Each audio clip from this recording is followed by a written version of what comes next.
1993 or 94. There was an individual named Fats, who was also at the game, that introduced Davis to Zip.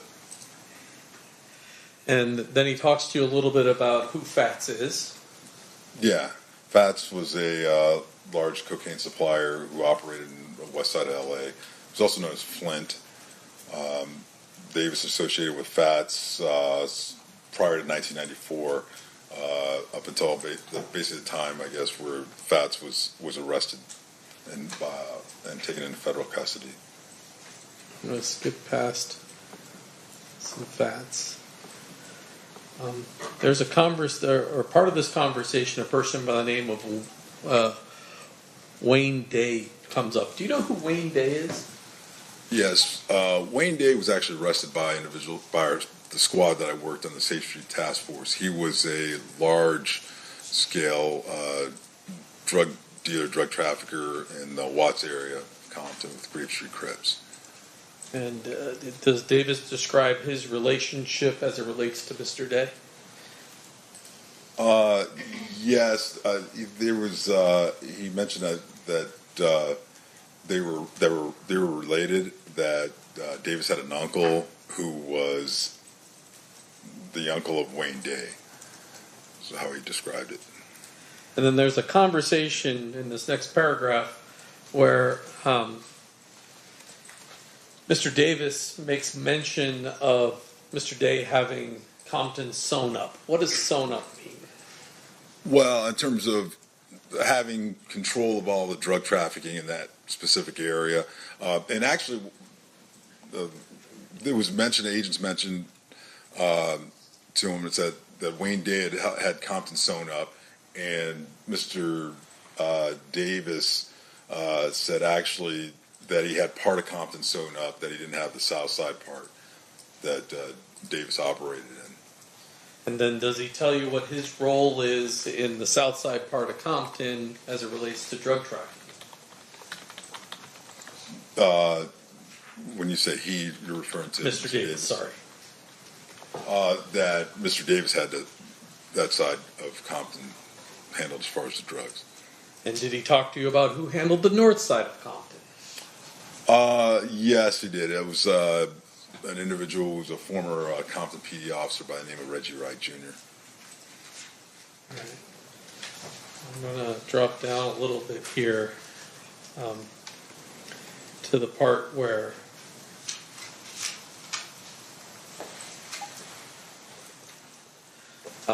he talks to you about both him and Mr. Blackman being major suppliers in the Jordan Downs housing project in Watts.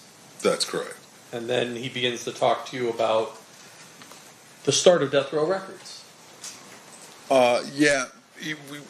Again, that was all part of the overall investigations that we were looking at as far as the gang activity and things of that nature. And he mentioned there was an individual by the name of Harry O that provided money to start the Death Row Records. Also, what's his name? I believe Patrick Johnson provided approximately $80,000. Actually told Davis to give $80,000 of that money that Davis owed to Johnson from previous gang transactions to Johnson's girlfriend, so that money could be used to start Death Row Records. And he also explains Marion Suge Knight's role and his connection to the Blood gang members. Yes, he did. He said that Marion Knight had gained control of the North Compton drug trade, and that he was associated with a bunch of the Blood Street gang members, like the Mob Pyrus and such. And they were, the Knight was getting them in and out of, getting them out of jail, bailing them out, and they would cooperate with Knight. And basically, when Knight goes to prison, he tells you Reggie Wright kind of takes over. Yeah, Reggie Wright Jr. took over the organization after Suge Knight was arrested.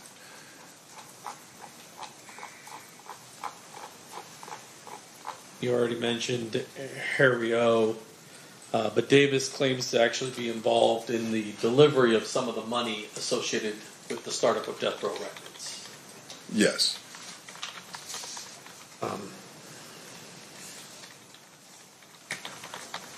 Jump down. I'm going to start. You see at the top there. You ask him about his prior relationship with Mr. Knight prior to the murder of Tupac Shakur. You see that paragraph there?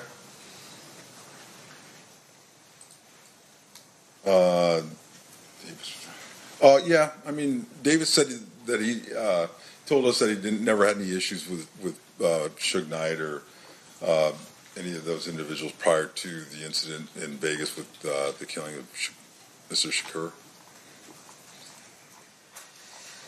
And Mr. Davis goes on, and I'm going to skip down just a little bit, but he basically accuses two Compton Police Department officers, Sergeant Reynolds and Lieutenant Reggie Wright Sr., the father of Reggie Wright Jr., as basically being corrupt officers.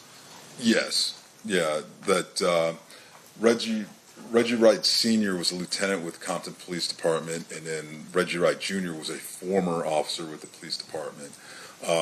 He had then started a company called Right Way Security, and then he was working with Suge Knight, doing security, although some claimed it wasn't on an official capacity, for Death Row Records, looking at their parties and such and things like that. And they would, Right Way Security, they would employ Compton PD officers and things of that nature to conduct their business for Mr. Knight. And he also mentions Omar Bradley. Who's Omar Bradley? Omar Bradley is former mayor of Compton, the city of Compton. He mentions Mr. Bradley saying that he was associated with Knight and the other Blood Pyro gang members. Skip through the part.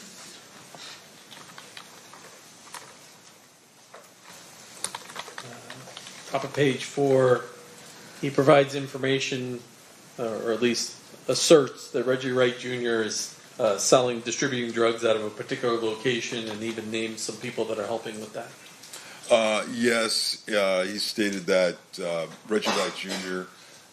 Had a drug distribution location, an auto body shop called Untouchables, that was located at the corner of Alondra and Washington in the city of Compton.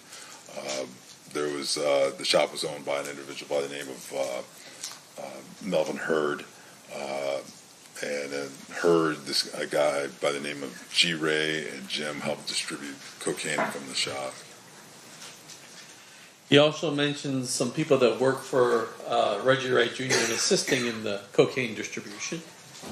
Yes, he stated that Reggie Wright Jr. had an individual by the name of Mob James, who was a member of the Mob Pyru street gang, individual named Flip, who distributed out of a shop location on Compton Boulevard, and Harris. There was an individual known as Buntry. But we at the time we wrote it out as Bump Tree, but we believe that actually was an individual known as Buntry Al, or Alton McDonald? Yes. Buntry, Buntry. Yes, Alton McDonald, who was the brother of Mob James, which is James McDonald. Also another individual named Trayvon Lane, who was a Mob Pyro gang member, and then Kevin Woods. And then they can kind of read this themselves, but at some point he talks about an incident that occurs at a neighborhood mall involving a person named Marcus. What does he tell you about that?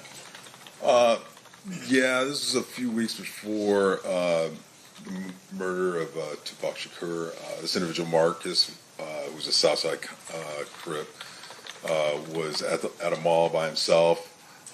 Several Blood street gang members attacked him and started beating him up. Then an individual, Mr. Orlando Anderson, who was the cousin or nephew of Mr. Davis, observed what was happening and went in to help Marcus, and they beat up and fended off the other gang members. And then he moves on to describe the incident at the MGM casino the night of Mr. Shakur's murder. Yes, he did. And what did he tell you? He told us the day of the murder of Tupac Shakur that the Blood Street members, some Blood Street gang members saw at night. They saw Orlando Anderson. They attacked him because of the previous incident at the mall. After the attack, Mr. Davis, Anderson, Orlando Anderson, and their girlfriends went back up to their hotel room at the Excalibur Hotel, and he said that was it. They didn't have any involvement. They stayed in the room the rest of the night. He tells you that the room was in Anderson's name. Yeah, the room was in Anderson's name. That they had driven up to Vegas from the LA area in a Land Cruiser, and that they had some other associates, Corey Edwards, Kevin Davis, Terry Brown, a.k.a. Bubble Up, Big Dre, and Wynn also traveled to Las Vegas. They stayed at the MGM. And he repeatedly denies to you knowing who killed Tupac Shakur. Yeah, he said they didn't have any knowledge of what happened, that they weren't involved. He did later speculate that maybe it was some Compton police officers that were working for Suge Knight, and that maybe it was because he had heard that Tupac was talking about possibly leaving Death Row Records or something to that effect. But his suggestion was that perhaps Knight, who's driving the car, had Compton police officers shoot Tupac in the car Suge's driving. yes, something to that effect. I'm going to keep rolling down here. He gets back at page 5 to talking about Zip. So how does he tell you? Well, he talks about Zip and how he becomes associated with the Notorious B.I.G. Yeah, he said that back in 93, 94, Zip introduced Davis to Notorious B.I.G. at Summer Jam concert. And Davis would associate with Notorious B.I.G. when he was in LA area, but they never had any like drug connections or anything like that. He tells you that he was actually at the Peterson Automotive Museum the night Mr. Wallace was killed. That's correct, yes. And that he saw some, at least people associated with Death Row Records at that location. Yeah, he told us that prior to that, the night of the murder, Davis observed some females associated with Death Row Records at the party. He said, like Jewel, a singer, LaShelle, a comedian for Death Row, and Davis believes that they saw Mr. Wallace at the event, and then called Blood gang members to come. Davis did say he observed Reggie Wright Jr. and DJ Quick, who was a performer for Death Row, Theo, a local disc jockey, and about 10 or 11 other Treetop and Fruitown Blood gang members arrived at the event. Davis told Mr. Wallace that they were to watch, that they were there and they should watch out. And then shortly thereafter, Mr. Wallace was shot, but Davis wasn't there. He didn't see who actually shot him. But once again, he tells you that he believes that Reggie Wright Jr. and Blood gang members are the people that killed Mr. Wallace. Yes, he said he believed that Reggie Wright Jr. and the Blood gang members associated with him were the ones responsible for killing Notorious B.I.G. When asked who the individual was who actually killed him, based off of there was a composite drawing that was that had been provided and was kind of passed around, so we showed him that. Davis responded that the composite looked just like Reggie Wright Jr.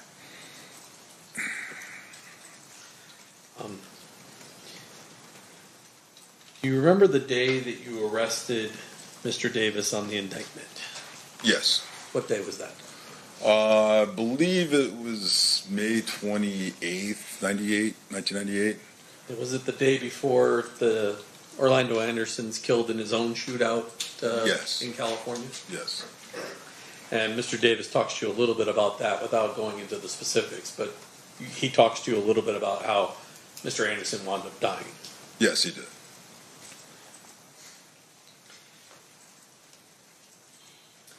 And thereafter, and I'm not going to go through all these, he initially denies distribution out of state, but eventually talks to you about a lot of different locations engaged in distributing cocaine. Yeah, I mean, we asked him to discuss all the individuals out of state who he supplied cocaine to, and all the local individuals he supplied and distributed to. He initially said that he hadn't distributed out of state to anyone or knew of anyone who did it within the last 3 years, but then he went through and we started asking about specific individuals, and he would provide more details and information about who he had supplied and what he had supplied and sort of the details.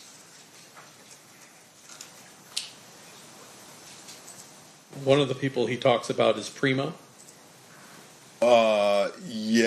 Yes. Primo was an individual that he bought cocaine from, his supplier of kilos of cocaine, anywhere from 11,500 to 12,500 a kilogram. Primo fronted Davis one point up like 200 kilos of cocaine at a time, and then Davis would go out and sell it and then pay Primo back.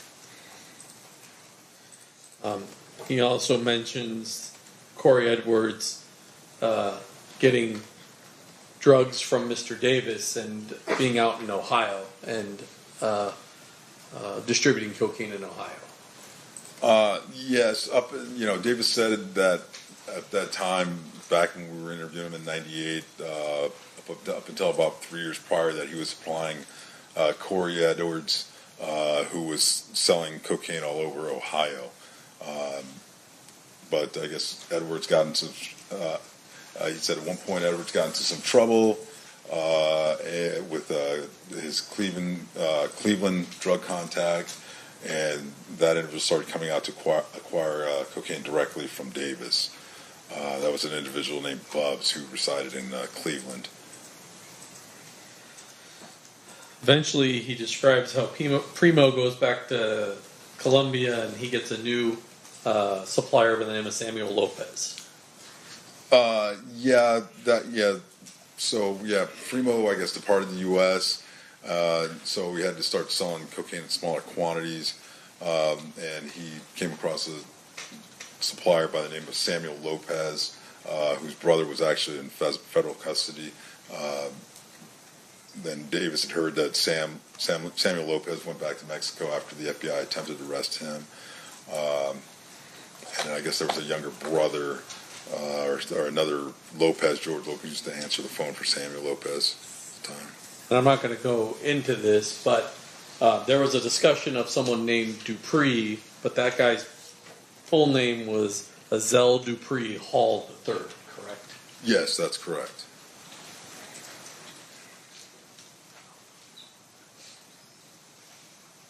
He talks specifically about the phone calls that you were playing for him, that you had captured him on the wire. That's correct.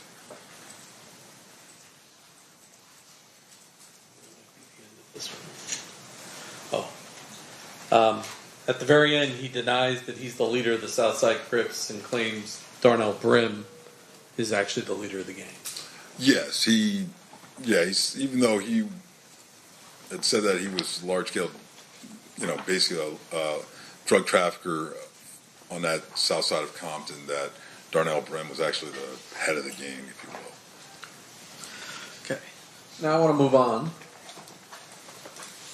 Shortly after that conversation that you had with Mr. Davis, did he enter a guilty plea to some charges and get sentenced to 70 months in federal prison? Yes, he did. That's a little less than 6 years. So he got some benefit from talking to you from what the... Yeah, I don't know if it was 70 months. It might have been 77 months, 70 or 77 months. I don't recall specifically. Well, Judge, I have in my hand, it says it's admitted, but I don't remember offering it. a certified copy of the indictment, the plea, and the judgments of conviction in United States District Court for the Central District of California, case CR-98537, evincing his... Can I have the party to pledge?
All right, that will be, apparently was admitted as 75, but it will be admitted formally as 75. Additionally, ladies and gentlemen, you have heard and will continue to hear testimony regarding drug trafficking, conspiracy, gang affiliation, as well as a federal conviction of Mr. Davis's. These are not offered to show that Mr. Davis has a propensity to commit crimes. Instead, they are offered to establish credibility of the statements made by defendant in relation to this case, as well as motive and identity. Mr. DiGiacomo, you may proceed. Thank you, Judge. Now, after Mr. Davis goes to federal prison... Hang on one second. They're not offered to show propensity to commit crime, and you are not to consider them for any propensity that Mr. Davis has any propensity to commit crime. You may proceed, Mr. DiGiacomo. Sorry, I phrased that wrong.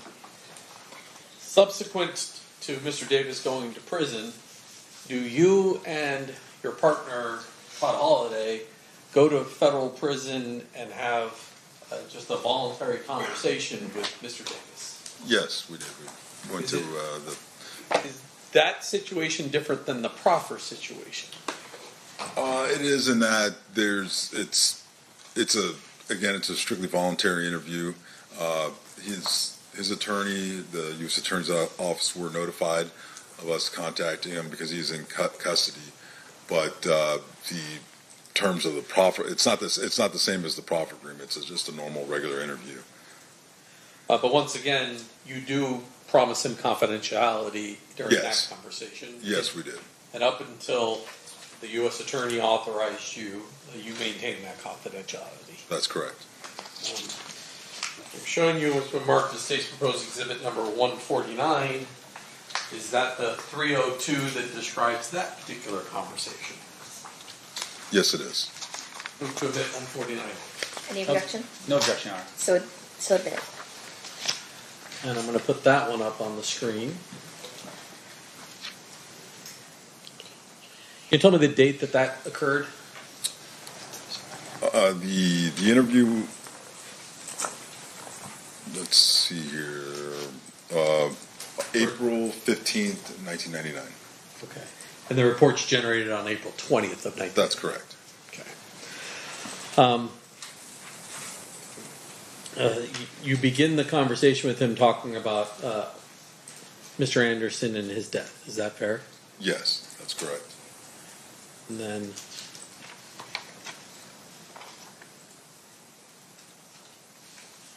Mr. Davis tells you he's not aware of any motive for why blood gang members or individuals associated with death row records would have wanted to kill Anderson. That's correct.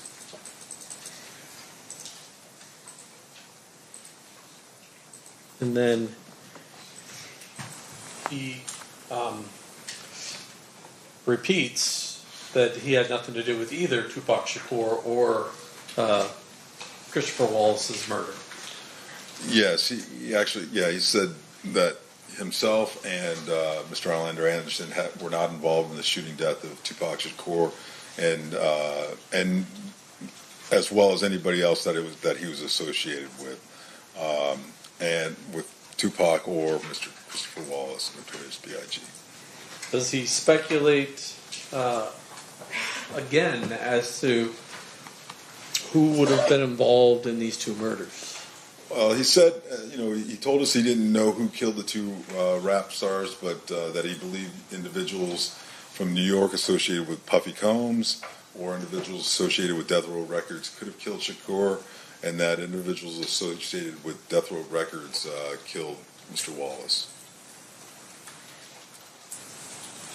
And then he talks a little bit of the gang war that occurs shortly after the murder of Tupac Shakur. Yes.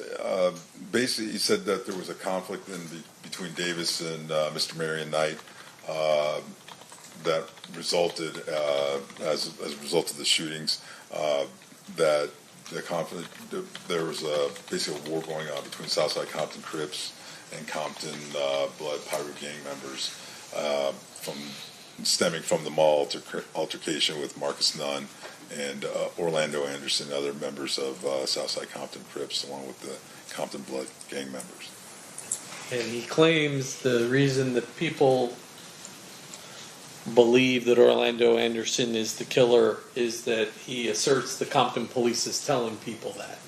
That's correct. He made comments that he believed that Compton PD members were putting out rumors that Orlando Anderson and them were involved. Do you confront him about Mr. Anderson, the attack, and him being upset about that particular attack? Well, I mean, we asked him about that, about the whole escalation of incidents because of the gang activity. They had the incident at the mall, then at the MGM Grand, then obviously the shooting of Tupac and things of that nature. Mr. Davis said that Davis and Anderson were upset after the casino's attack on Anderson, but they weren't going to strike back with so many police officers around that they would have struck back once they returned to Compton. So he indicates to you that he's angry enough to do it. It's just he planned on doing it back in Compton, which instead of in Las Vegas. Yeah, if they were, apparently it was because of police presence in the area, something of that nature. I'm not going to go through all the rest of this. The jury can read sort of the rest of this. Let me just check the very bottom.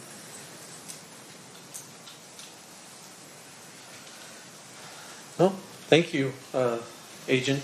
That completes my questions. Okay. Mr. Stamp, cross-examination. Thank you, Honor.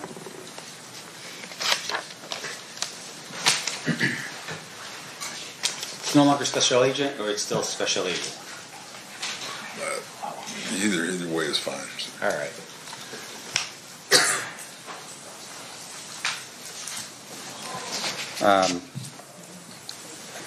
We'll stick with special agent Lee. Okay. All right. Now, sir, fair to say, working for the FBI would have been something of an honor, I would imagine, working for Yes, an organization like that. Yes. Fair to say, of course, that working for the FBI, I would imagine that other people would consider that to be the creme de la creme of investigation throughout our entire country. Yeah, some people would consider that, yes. You put on seminars for law enforcement agencies throughout the country to help them with their investigative efforts, to help them become better police officers and detectives, fair? You're talking about me specifically? No. Well, you as the FBI. Oh, okay. Yes. And with regard to that, have you ever gone to Compton Police Department to learn how they do their investigative techniques, make yourself or your agency a better agency, or yourself as a better special agent? I'm sorry, could you repeat? Have you ever gone to Compton Police Department to see how they do their investigations to become a better agent yourself? No, I did not. All right. And once again, with regards to what you do as the FBI, you're very specific in your task, right? Your task is whenever there's a violation of federal law, for instance, you're the agency that would be tasked. I'm sorry. That's right. Yeah. With regards to federal law, if there's a violation of federal law, you're the agency that typically would be tasked with the investigation, right? Correct. Now, we talk a little bit about the 302s in this case. And a 302, just for the jury's edification, when you say it's a sort of a means, it's really just a piece of paper and a pen, right? It's a report. Right. And so you are writing out what your impressions or recollection was of a specific event or time, right? Correct. So if you're sitting in a room and we're having a conversation, you would note in your report who's in the room and what your impressions were of what was said and who said what, right? Correct. Now, of course, juries here would be curious. You know, we have recorders now, back in 1996, 1998 in this case. Mm-hmm. Recorders were available to the FBI, but of course that's not how you do your job. The use of recordings for the FBI they were not standard policy and procedure for the FBI at that period of time. Yeah, and you've retired since, what, 5 years ago? Yes. During that time period, has it changed in terms of that policy with the FBI? During the time period that I've been retired? Right, no, up until the time that you retired. Has the policy changed? The standard procedure is no, not to record. Right, and so as a result of that, any recording that's done is typically not what the FBI does, right? You still focus on pen to paper recollection onto a 302. Yes. Okay. And so in terms of how you do it, the 302s that we read or at least saw put into the record is the work that you recall, your partner recalls during the course of an investigation. Of that event, yes. Okay. Now, in terms of the task force here, we talked a little about the task force project Safe Street. Is that what it was? Yes? Yes. Can you tell the jury a little bit of what that project was about? The Safe Streets Task Force? Yes. So it's a compilation of multi-agencies directed to address gang activity within specific areas. So the Safe Streets Task Force initiative is a national initiative, but then there are fundings and directives that are sent to specific areas to address areas of high crime committed by gang activity. Okay, and I would imagine gang activity would include violent crimes. Right. As well as, say, in this case, drug dealing. Drug trafficking, yes. As long as it's associated with gangs. Yes, primarily so, yeah. Because, of course, you do have the DEA that also runs their own investigations as well. DEA, ATF, yeah, we work with them. Now, in terms of your about this task force, can you tell us at the time when you were operating on it, who was on the task force? Oh, I mean, there were several agencies in terms of specific agencies. Well, just in terms of your working with other people, do you recall at all who it was that was working on the task force with you at that time? Well, there were members of Los Angeles PD. We've had, I believe there was ATF.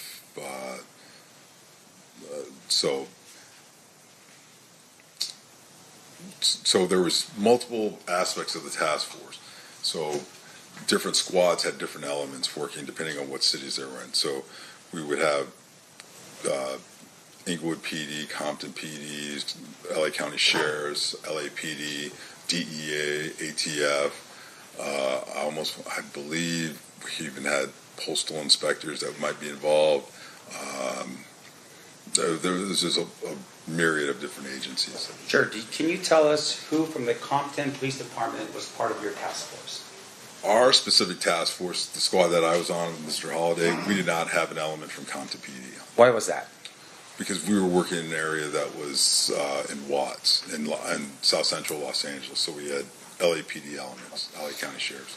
So one of the things that we saw today was that one of the individuals that potentially was somebody of interest, I would imagine to you, was a police officer from Compton by the name of Reggie Wright Jr. Well, he was a former police officer. There was Reggie Wright Sr., who was his father. Okay, so your work in Inglewood and this other area, I would assume that that information with regards to Reggie Wright Jr. would have been sent to whoever it is that was working that particular area of LA? Or of Compton. There was a different squad that was working Compton, yes. Can you tell us who that squad was? What do you, Who was in that squad? the agents, or, Yeah.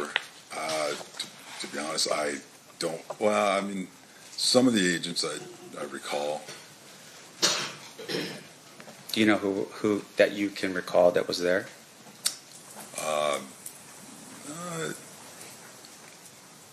At that specific time, I'm not there was an agent, Elliott. Michael Elliott? Yeah, he worked down there, yes.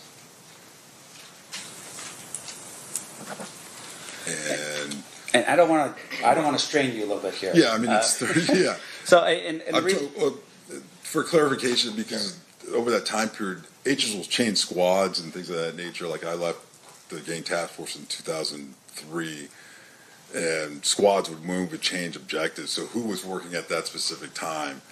There may have been somebody at one period and then it changed or whatever over the course of time. and would it be fair to say, of course, that something like this, if you really need this information, you would have referred to a 302, to refresh your recollection if you had Yes.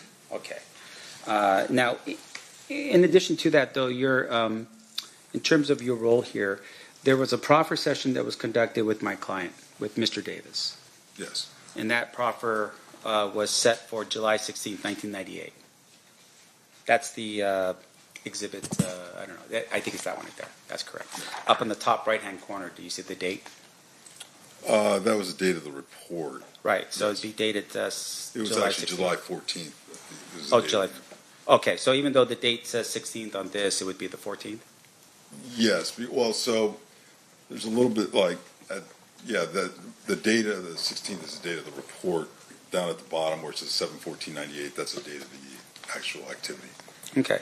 And you're meeting with Mr. Davis, and specifically you're meeting with him in terms of under the task force, which was gangs and whatever they're doing that's crime related to gangs. Is that what we were doing at this point under the Safe Street task force? Yes. Okay. And so when you meet with Mr. Davis, there was an understanding at that particular point that, hey, whatever you're going to tell us, we're not going to prosecute you for. Is that what was happening on that date? Under the proffer agreement, yes. Okay. And that proffer agreement, of course, does require the approval of the United States Attorney's Office that would be responsible for that area, right? Yes. And in this case, that person would have been Assistant United States Attorney Michael Terrell. Correct. Was he present for that meeting? Yes, he was. Okay, so it's you, your partner, another FBI agent, as well as Special Agent Michael Terrell. Assistant United States Attorney Mike. I'm sorry, Assistant United States Attorney Michael Terrell. And in that meeting, there was an understanding between Mr. Davis and his attorney that whatever was going to be said was not going to be used against them. Unless he came out and testified and said something that was contradictory to what he said in the proffer agreement, yes. Sure. Now, once again, we're talking about the federal government here, right? So was there an actual proffer that was signed by the parties indicating the understanding that you're telling us right now in terms of what was the terms of the agreement?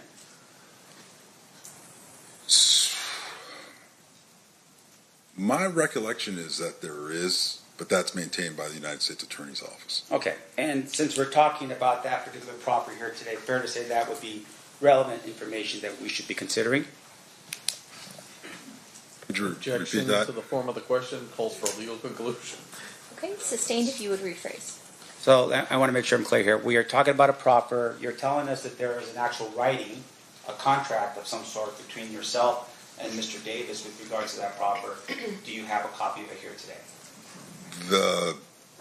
That's not between myself and Mr. Davis. It was between Mr. Davis and the United States Attorney's Office. Okay. And once again, do you have a copy of that here today? No, I do not. Now, in terms of your understanding of this agreement, Mr. Davis gives an agreement, and in the agreement, I'm assuming, the idea behind it is that he has to give you truthful information, right? Correct. And if there's no truthful information, then he's exposing himself to a potential crime in which he's now freely admitted to it, right? I'm not sure I understand the question that So- you're asking.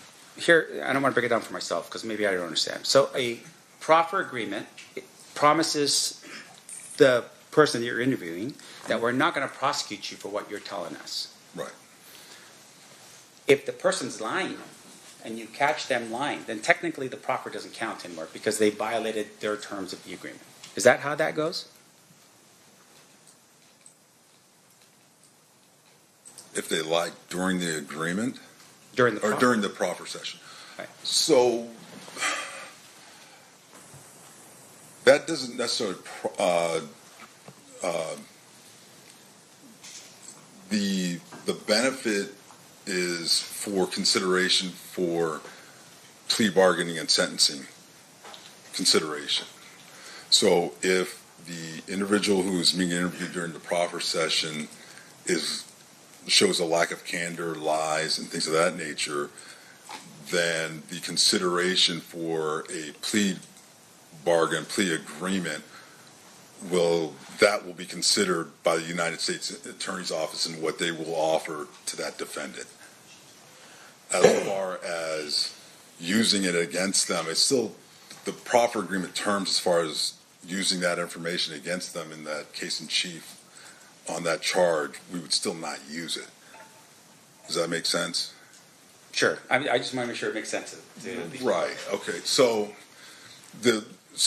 one of the things about the proffer agreement is it's, as I said earlier, was to set up it's the beginning of a sort of plea negotiation period. So we go to Mr. Davis, we say, you come in, you tell us the truth, we won't use it against you in this case or whatever, regardless of what you say, and the United States Attorney's Office will take that information, determine how useful, how valuable it is. For example, not in this case, not necessarily in this case, we've had individuals who provide information and then they actually go on to become cooperating witnesses for us. They're willing to testify in case against other co-defendants and things of that nature. All of that gets utilized in determining the sentencing for that person and for reducing their sentence on that federal charge. As you're suggesting, if an individual comes in and they're not truthful, they're providing us information that we know is factually inaccurate based on our other investigations, surveillance, wiretaps, and things of that nature, and statements from other witnesses, we would report that to the United States Attorney's Office, and they would take that as far as the sentencing that they would offer for the plea agreement. They would say, well, your client hasn't been forthright and candor, we're not going to reduce it at all. Did you do that in this case? Was there any recommendation from you or your partner back to the United States Attorney office, and specifically to AUSA Michael Terrell, that said, hey, Mr. Davis is not being forthright and truthful with regards to his July 14th, 1998 statement? I did not specifically do that. Whether or not Mr. Holliday did, I'm not aware. Now, let me ask you this then. So he gives a statement, and I want to make sure we're clear. You listen to what Mr. Davis says. Did you ever verify the information in here specifically about allegations of Tupac Shakur's murder? Verify in terms of what?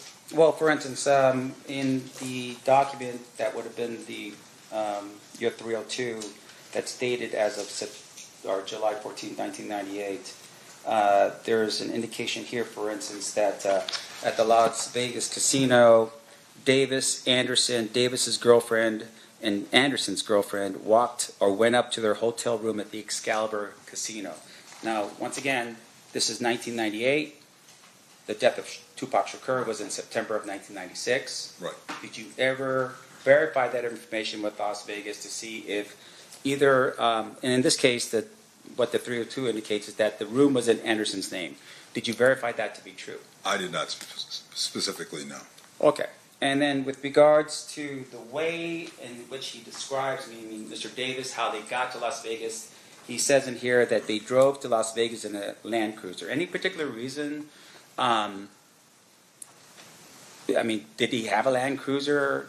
Was there any verification of that information? I did not verify that. Now, in addition to that, he had indicated that Corey Edwards, Kevin Davis, Terry Brown, and Big Dre, or AKA Big Dre, Big Dre and Wynn had also traveled to Las Vegas. Did you ever verify if any of those individuals went to Las Vegas? No, I did not. And whether or not they stayed at the MGM Casino? No, I did not. Okay, so once again, for the jury's edification, shooting takes place in September of 1996. You're getting this information from Mr. Davis on July 1998, right? Yes. About a year and, Right. 8 months, 9 months, something like that. Now, in addition to that, he had made mention, at least with that first interview, that he believed that Compton police officers had been the ones to have committed that particular act, the crime in Las Vegas, in terms of the shooting of Tupac Shakur. Mm-hmm. Is that a yes? Yes. And once again, that's just for the I'm record. sorry. Yeah, Okay. I'm sorry. And with regards to that, though, sir, did you ever look into the possibility that Compton police officers may have been involved in the shooting of Tupac Shakur? I did not specifically know. Okay, and when you say I did not specifically, do you have any personal knowledge as to who in the FBI was responsible for following up with that information? I'm aware that there were numerous investigations going on. There was Las Vegas PD had an investigation. There were Compton PD, LAPD. There were numerous elements of investigation going on regarding the murder of Tupac Shakur. Regarding Mr. Davis, our squad, and what we were investigating regarding the gang activity and the drug trafficking and the charge that he was on, I was not specifically tasked to follow up and track that down. Who did? I'm not aware of. Now, fair to say, though, of course, if you become aware of a crime like that, you would report the information that you have to whoever the responsible investigative agency would be, right? Correct. You're not just going to hold on to that information and just keep it to yourself, Correct. Right? Or ignore it. Correct. So in this case, for instance, you share with us that there were wiretaps that were being done of Mr. Davis's phone during the time period that you were investigating. Do you recall that line of questioning? Yes. Now, a wiretap is not the same as a pen register, right? Correct. And just for the ladies and gentlemen of the jury, pen register is just numbers that you that you keep recording in terms of what number is calling out, what number is being received. Correct. And then an actual wiretap is when you listen to phone calls where people are talking on the phone without you telling them that you're doing so, right? Correct. So with regards to the information that you received and the phone calls that you had, were there any phone calls at all in which this guy over here, Mr. Davis, somehow admitted or said anything along the lines of that he was either involved in the murder of Tupac Shakur or that he was even in Las Vegas on the day it happened?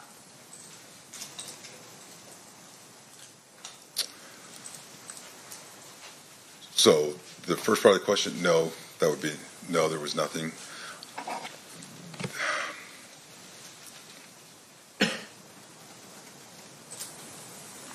Regarding the second part, being in Las Vegas, I believe my recollection is that there was conversation about being in Vegas and coming back to Vegas after the incident, the incident being the murder of Tupac Shakur, but that was it.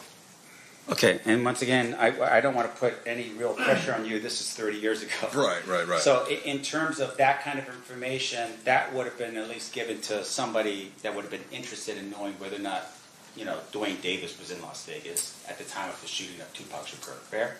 Yes. And as far as you can recall, without looking at any notes to refresh your recollection here, that was never done. Can you repeat that? Sure. Did you personally ever make any calls to either Las Vegas Metro, LAPD, or Compton PD specifically about, hey, there's information here that Keffe was in Las Vegas at the time of the shooting? Was there anything like that? So you asked the question and then you said something, then you asked a different. Could you please? Is that the FBI answer to the question? Let me break it up. Let me break it up. Did you ever make any calls to Las Vegas Metropolitan Police to say, hey, we've got some information here that Duane Davis? No. Did you ever make any calls specifically to LAPD to say, hey, I've got this guy on the phone, or he's making some discussions here that he was in Las Vegas at the time of the shooting of Tupac Shakur? No, I didn't make any calls like that. And then I'm assuming with regards to Compton PD, did you ever call Compton to talk to somebody like, I don't know, Reggie Wright Sr., the gang guy over there, to say, hey, by the way, one of the guys from your community is saying that he was in Las Vegas at the time of the shooting of Tupac Shakur? No, I did not. And I appreciate you breaking that down because I didn't want the jury as well to be confused. Now, in addition to that, you had made mention about the type of volume here, or what the type of volume that Mr. Davis was moving in terms of drugs. I want to make sure I'm clear. What kind of drugs are we talking about? Cocaine. Okay. And can you tell us, just in volume, what kind of volume that Mr. Davis was moving at that time? I can't. I would be total speculation, based off of what was said in his statements to us. Yeah. I mean, there was one where he said something, I believe, to the effect of like 70 kilos at one time, or that he was fronted large amount. I'd have to look. May I refer back to the report? Sure. Let's see here.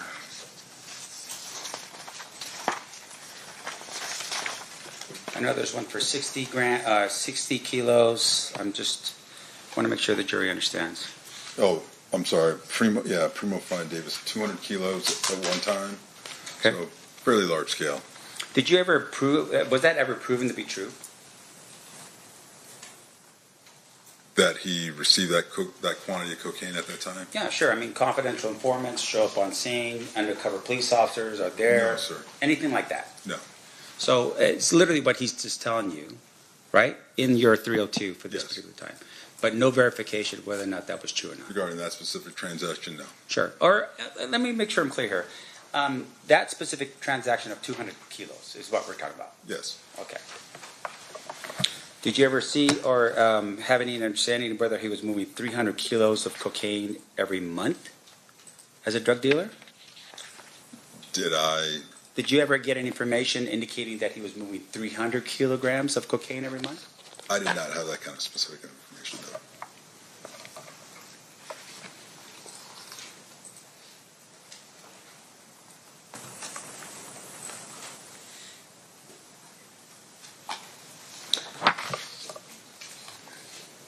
Now, in terms of Reggie Wright Jr., was there, I would assume that because it's not part of your area, did you refer that information to whoever it is that was part of the task force that would have covered the Compton area? That would be most likely, yes. Okay. And in terms of the Compton Police Department, fair to say that at some point they actually disbanded or they were shut down? Yes, that's accurate. And that would have been at what year? I Roughly? don't remember specifically. It was somewhere in the late 90s, I believe, or early 2000 period. Okay. And why did they get disbanded? I don't know these specifics. I know there was numerous allegations of corruption and such and things like that in the department. Organizational, structural problem deficiencies. Okay. Your Honor, may I have a brief moment? Yeah.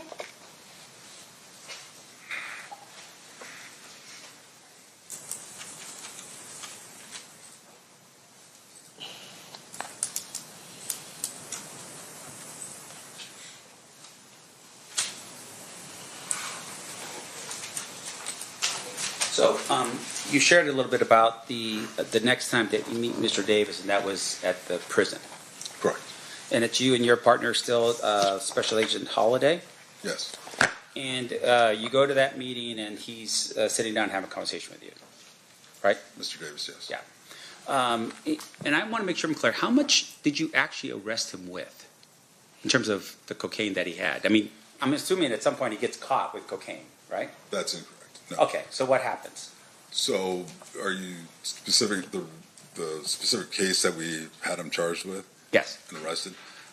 Actually, no, he was not caught with any actual cocaine. We intercepted conversations between him and another individual where they discussed a transaction before, the price, quantity, and then there were discussions after the delivery, and then there was even discussion. What kind of prompted more of the discussion? There was the two individuals had Mr. Davis and the other individual had a discrepancy over the quantity, the actual volume of the amount of cocaine. Okay. And outside of that, nothing to your recollection that was more specific about anything to do with the cocaine. Like he never actually got caught with it. He was just having conversations about it. Yes, that's correct. Now, in addition to that, when you're part of the task force, you are looking for potential issues with regards to violence. Is that correct? Yes. And in this particular case, had you ever come across any information in your wiretaps or anything like that of Mr. Davis putting out a hit on someone or green lighting some type of violent act to be caused against somebody? No. No. And that would have been part of it would have been maybe an enhancement under the sentencing guidelines in terms of if you're looking at increasing his amount of time, is that, hey, he's also doing something in furtherance of, his self. Violent activity and things of that nature, we would definitely be looking for, yes. Right. And in this particular case, you don't have any proof of that at all. No facts to that. Of him being violent? Yeah. That's correct. Now, there's a discussion here that Darnell Brim was identified as potentially the leader of the Southside Crips. You recall that? It should be Yes. at the end of the second 302 that you have. Yes. Now, in terms of that, did you ever verify that information as to whether or not Mr. Davis was lying or not about that? No, I did not personally verify that. No. And so as of this particular moment, as you're sitting here right now, do you have any facts at all that establishes that Mr. Davis was a shot caller or the leader of the Southside Crips? Could you repeat that the way you phrased Meaning, it? do you have any facts? Do you have something that says he said out on the phone, I don't know what they do. They attended a meeting. I mean, it's like... No, so I mean, with these gang organizations, there's not like membership cards and things of that nature. It's not like they've got a organized org chart of who is the president, vice president, and this and that nature for the most part. A lot of times it is just word on the street, who runs this area, who's in charge, and it was the way we assess that Mr. Davis was one of the leaders of the Southside Compton Crips was the totality of information we'd received from numerous informants, witness statements, and things of that nature, And so- wiretaps and things like that. I'm sorry to interrupt. Go ahead. You done? Yeah. Yeah, and I would imagine that because Mr. Davis was a drug dealer, that the money that he was bringing in was probably the reason why he was considered to be a leader in the Southside Crips. Because of the money that he was bringing in. Well, I mean the drugs, right? I mean that's Well, the really volume value. of drugs. Yeah, the leader, the guys who are moving the most weight, the high volume drug sales are going to be generally speaking, the leaders. Right. They're the ones that the other guys are going to go to get their quantities and things like that for sales. Sure. And in this particular case, that's the presumption, right? Is because Mr. Davis was a drug dealer, he would be considered with some status within the Southside Crips. Well, I wouldn't call it a presumption. Again, it's a totality of statements from other individuals and the information that we got. I mean, it wasn't the fact that he was a drug dealer that all of a sudden alerted us and said he must be a high-level Southside Compton Crip. It was a totality of information from our investigation. Sure. Now, the word presumption, what does that mean, by the way? Presumption that you presume, you're making an assumption. But it's a little bit better than that, right? There are some facts that support whatever it is that you are throwing out there as the... That can be the case, yes. Now, in this particular regard, you talk a little bit about the Lakewood incident, right? It's in your report, I think, and I want to make sure on your 302, this would be... And, sir, if you run across it before I do, this would be page 4 of your 302, the date 7/14/98. Do you see where I'm at? It would be maybe the third, the 1, 2, 3, 4th paragraph down.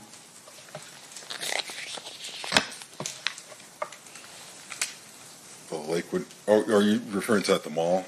Yes, sir. Oh, okay, I'm sorry, yeah. That's right. Okay. In terms of your presumption, the idea of the presumption, you're telling us that there is some facts that help you to have that presumption, right? Some facts. Can you tell us what facts you have to support that there was even a Lakewood incident that occurred? I'm sorry. You're asking what facts? Sure. We have several witness statements. Okay, so you have several witness statements. You are aware that there's allegedly, and according to what you write yourself, this was a couple weeks before the murder of Tupac Shakur. Marcus, who lived at the Southside Crip neighborhood, was in a mall by himself. A number of Blood Street gang members attacked Marcus and began beating him. Orlando Anderson and then others approached the situation, observed what was happening, and then went to the aid of Marcus. They beat up the Blood gang members. That's what you wrote in your 302, right? That's for true now. Yeah. Now, in terms of that information, did you ever go to the mall to verify that there was this thing that happened a couple weeks before the murder of Tupac Shakur, which would have been sometime in August of 1996? Did you ever do that? No, I did not. Now, in fairness to you, sir, Lakewood Mall and that area is governed by a police department. I don't know, is it Compton or is it the next one over? I'm not sure. Yeah, it wouldn't have been Compton. Okay. So whoever's the next one, did you ever at any point reach out to that police department to say, hey, can you get us the information on this so we can verify it before we put it into our 302 that a couple of weeks before the murder of Tupac Shakur, there was a beating that took place? Did you ever do that? Okay, so your statement regarding doing it before we put in that was information that was provided to us by Mr. Davis. So at that time, we were just recording what Mr. Davis is telling us. Sure. So this is a follow-up investigation upon that. Sure, but the state has now introduced this document in as an exhibit for the jury to consider. So you're telling us that you can't verify the information in it? I'm telling you what Mr. Davis told us. Okay, but you cannot verify that information. You're telling us right now you didn't verify the information that he told you. I didn't verify that specific event. Okay.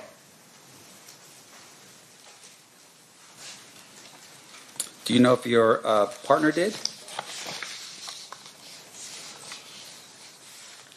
I'm not sure. you're referring to Mr. Holliday, Yes, sir. yeah, I'm not sure. I don't want to speculate yes or no. No, and I appreciate you doing that. I don't want you to do that either. Okay.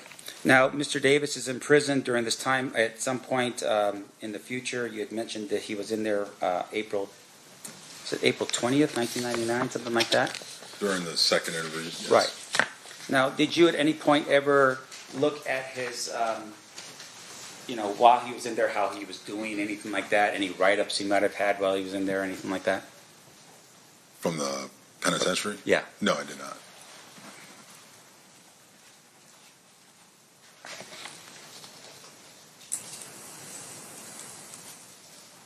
And then finally, just one final thing here. There was some mention in your 302, and I apologize for bouncing you back, but I'm taking you back to the July 14th, 1998 302. But in that 302, there was an allegation, or at least some information that you documented that stated that Reggie Wright Jr. Was dealing drugs out of a auto shop called the Untouchables Auto Shop, owned by Melvin Hurd. Do you recall that? That's actually on the top of page 4. Yes. Do you know why that's important and why you included that in your 302?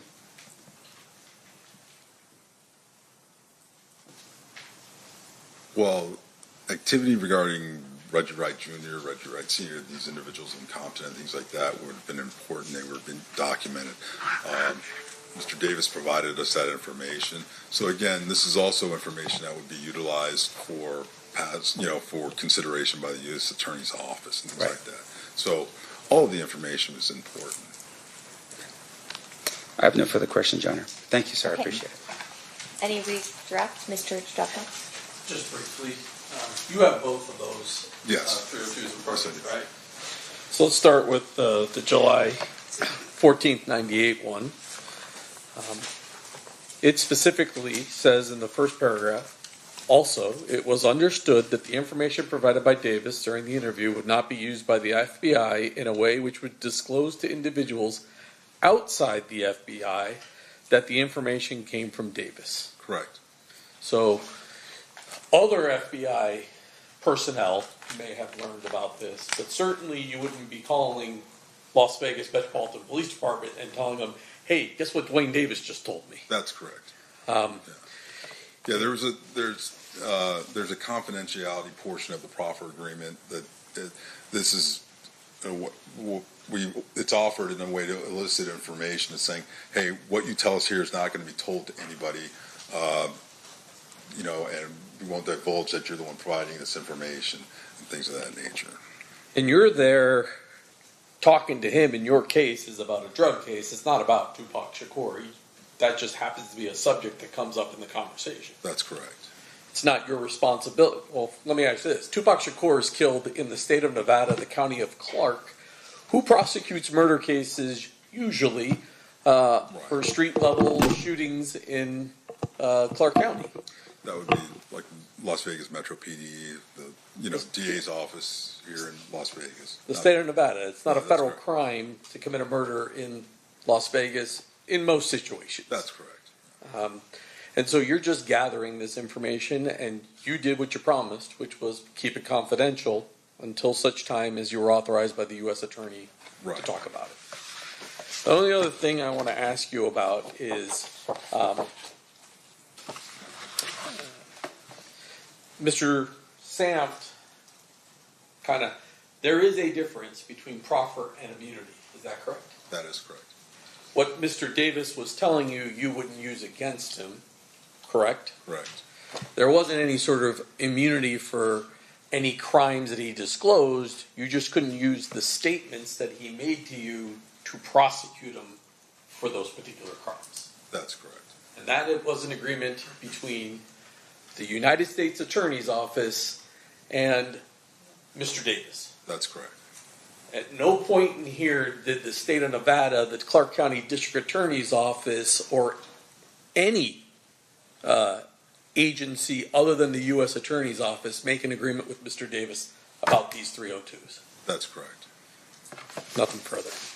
Any recross based on that, Mr. Sampt? I'm sorry, what was that last question again? I'm trying to figure that out. Hey, so you're telling us, you're giving us information right now about your knowledge of what the other law enforcement agencies had agreements on or not? How do you know that? I didn't give that information. I didn't say that. So can we repeat that last question? We don't have All right, that, well, that capability. We can pause and show you. No, that's all right. I just want to get to the point. What Mr. DiGiacomo just asked you was that there were no other agreements with regard to your agreement. Your agreement was the sole agreement between yourself and Mr. Davis, or FBI and Mr. Davis, and no other. The United entity. States Attorney's Office and Mr. Davis. I apologize. The United States Attorney's Office and Mr. Davis, and no other entity. Right? I think that's how it was put. Yes. Right? Yes.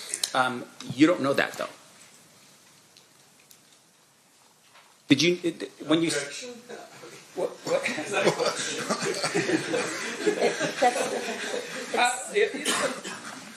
Sustained stricken. You can ask a question. You are not aware of any agreements between with other agencies because you just don't know. You are just here on behalf of the federal government and the FBI, right? With regard to the interview that myself and Todd Holiday conducted with Mr. Davis on July 14th, 1998, the agreement was between the United States Attorney's Office with the FBI there and Mr. Davis. Nobody else was party to that. Even though this was a joint task force, this was part of. No, it was a joint task force. It was the United States Attorney's Office, the FBI, Mr. Davis. Okay, and with regards to that task force, even though other government agencies were potentially involved in the task force, they weren't involved with regards to this agreement, the proffer. I mean, they weren't part of the proffer, is what you're saying, even though it's part of a task force. Correct. Okay, no further questions. Thank you. Anything further, Mr. DiGiacomo? No. Ladies and gentlemen of the jury, any questions for this witness? We do have some. Okay.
All right, a couple questions from our jurors. If the proper information was never followed up on, what was the motivation behind the interview in jail or prison? You want me to go ahead and answer? Yeah, Okay. They have these questions. I'm Right. asking you to answer them. Okay, so the motivation behind the interview in the subsequent interview in '99, we were following up on other investigation. Because when you go through the 302, you see we asked about several individuals, or we actually showed him pictures of other individuals. A lot of times what we'll do is we were going back because he was cooperative and open before. We were attempting to see he would verify other individuals, perhaps identities and things of that nature of other investigative activity regarding gang activity in the area. Okay. And then did anyone with the FBI verify information given by Davis in the proffer? I mean, regarding the totality of there was quite a bit of information when we asked about certain individuals and things that he said that we already knew. So because he provided information during the proffer session, there wasn't a need to necessarily go back and verify because we had an idea about the answer to the question. Sort of like you ask a question that you know the answer to. That's how you know if somebody's lying. You start off with that, things like that, simple things, and then you kind of work your way in to other information. So there was a lot of information that we already had other corroborated information on. So when he's providing that information, we have a general idea whether or not he's being open and candor and truthful based off of other investigation, whether it's surveillance, wiretaps, witness statements, and things of that nature. And you might have already answered this. That's the second part of the question, so I'm going to ask it. What information was followed up on by the FBI that was given in Davis's proffer, if you're able to disclose it? What information was followed up on by the FBI that was given in Davis's proffer that you're able to disclose? So, I mean, it's been 30 years. It'd be very difficult for me to follow up on every single aspect. Again, a lot of the information, because it's historical, some of these things that he's talking about went back several years prior to into the early 90s period.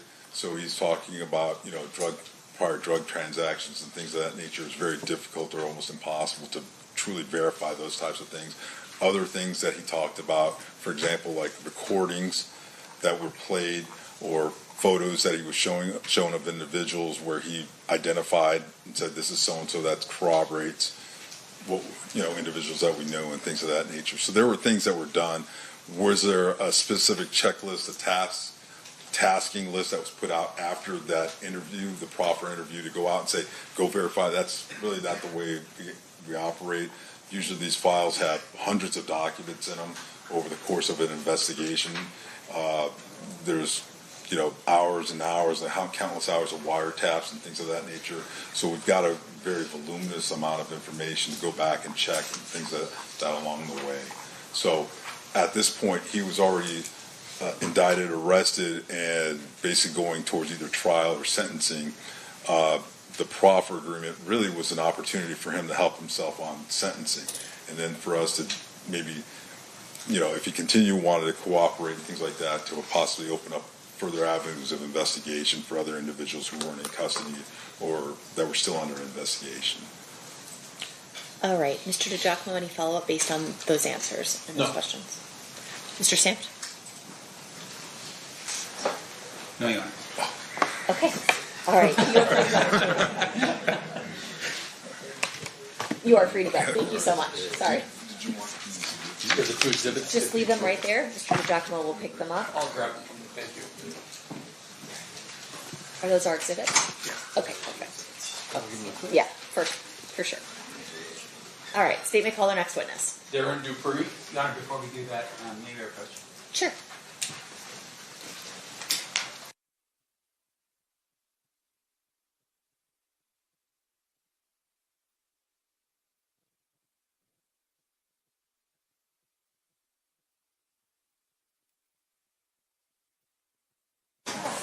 All right, at this time we are going to take a restroom break for 15 minutes. During this recess, you are admonished not to talk or converse amongst yourselves with anyone else on any subject connected to the trial, or read, watch, or listen to any report or for commentary on the trial of any person connected to this case by any medium of information, including without limitation, newspaper, television, internet, and radio, or form or express any opinion on any subject connected to the trial until the case is submitted to you. We'll have you guys back here at 3:15. Please rise for the jury.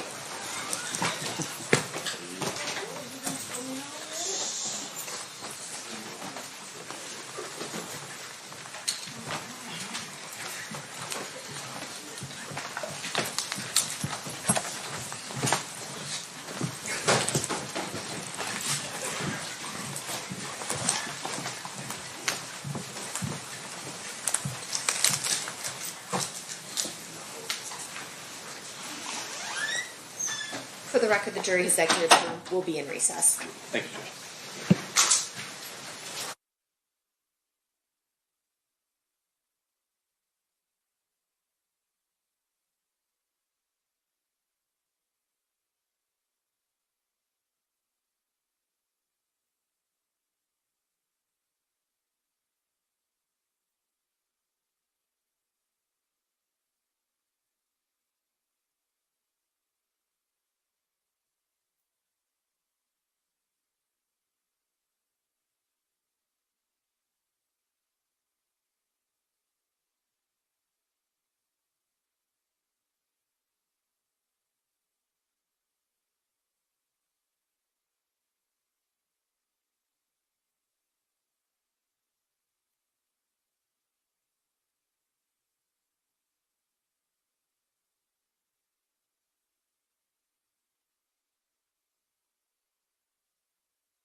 Back on record in State versus Davis, C-377-407. Anything we need to address before bringing the jury in?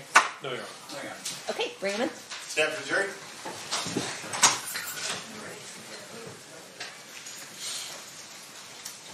Did you line them up? We're waiting for them. Okay.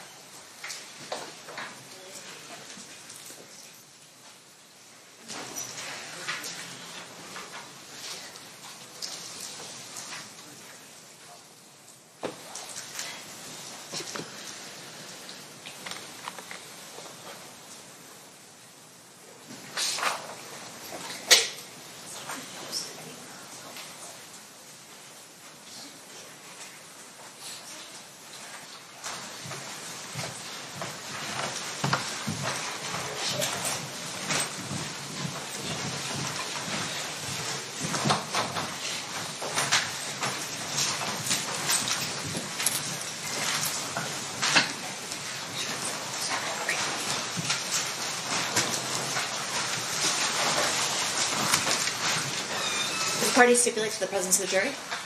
Yes, Your Honor. Yes, Your Honor. You may be seated. All right, now the state can call their next witness. Darren Dupree.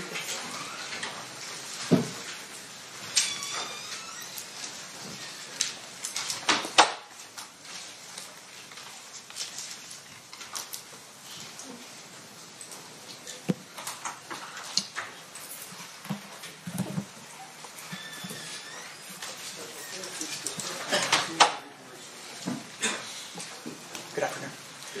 You solemnly swear or affirm the testimony you're about to give in this action shall be the truth, the whole truth, and nothing but the truth, so help you God? I do. Thank you, sir. You may be seated. And if you please state your full name and then spell it for the record. Darren, D-A-R-Y-N, Dupree, D-U-P-R-E-E. Thank you, sir. Whenever you're ready to state, you may proceed. Thank you. Sir, how did you used to be employed? I was a detective for the Los Angeles Police Department, How long were you with the LAPD? 33 and a half years, And when did you start? in 1990. And through the majority of your career, what kind of crimes did you focus on? Homicides, gang homicides. I direct your attention to approximately 2006. Were you asked to be part of a task force related to the Christopher Wallace murder? Yes, I was. And can you describe that task force for us? Robbery homicide, homicide specials, Los Angeles Sheriff's Department, FBI, ATF, and DEA were all a part of the task force. And was there a precipitating event that caused the 2006 task force to be formed? Yeah, Christopher Wallace's mother filed a lawsuit against the Los Angeles Police Department And what was the allegation in the lawsuit? that there was police officer involvement in his death. LA police officer involvement? Yes. And what was the purpose of the 2006 task force? To uncover, first of all, if there was any police officer involvement, and also to hopefully solve the Biggie Smalls murder case. Now, by 2008, this is 11 years after the homicide. I assume that there was records that the LAPD would have gathered initially in the investigation in the ensuing 11 years that you had access to. Yes. Did you guys, or did the task force formulate a plan as to how you were going to go about investigating the Christopher Wallace murder? Yeah. There was rumors that this was a war between Southside Compton Crips and Mob Piru. Puffy Combs label Bad Boy and Death Row Records. So we started there, and that consisted of coming to Vegas, getting all their files, getting up to speed on the Tupac murder. Although we weren't investigating it, we just wanted to get up to speed on it. And then starting there, everybody was a suspect at that time in the Biggie Smalls murder. At the time you come to Vegas and learn what information the Las Vegas Metropolitan Police Department has, who is the detective that you're having the contact with from Metro? Detective Dan Long. At some point, you go back, you begin investigating. Did you have any suspects that you identified and wanted to potentially look at?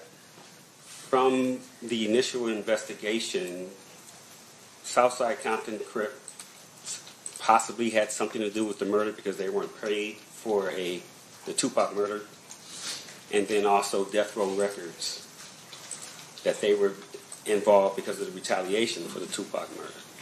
So, like I said, everybody was a suspect at that time.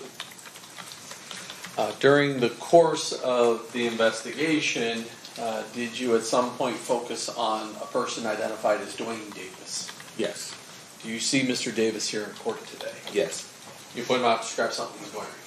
He's at the defense table with a blue shirt and a multicolored tie. May the record reflect the identification of the defendant. Is he wearing a jacket or no jacket? No jacket. So reflected.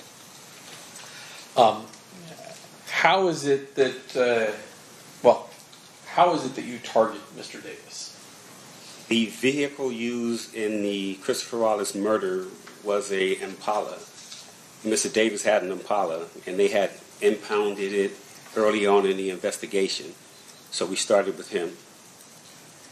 And did you have information related to what his position was in the Southside Crips? I mean, we knew that Mr. Davis was the man with all the money in their hood, in their neighborhood. Now, you said that you, what was your role in the task force? I was the lowest level, bottom of the food chain detective. I was a gang expert, and I knew a little bit about the rap industry. So that was my... That's how you got brought in? Yes. The Southside Crips, did they have kind of two crews associated with them? As far as I know, yes. And one of those crews, the Burris Street crew,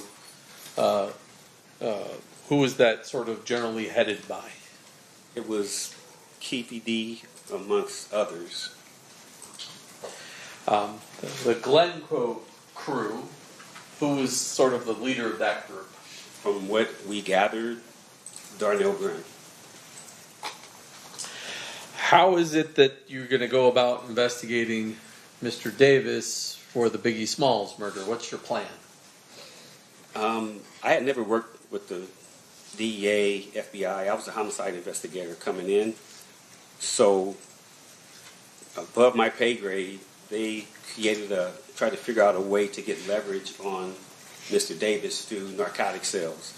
We would bring him in after we caught him with narcotics and see if he would work with us and give us information on the Biggie Smalls case. And were you able to gather enough information to potentially arrest and charge him with narcotics? Yes. And how much narcotics are we talking about here? From what I remember, it was PCP, a gallon, and a kilo of cocaine, if I'm not mistaken.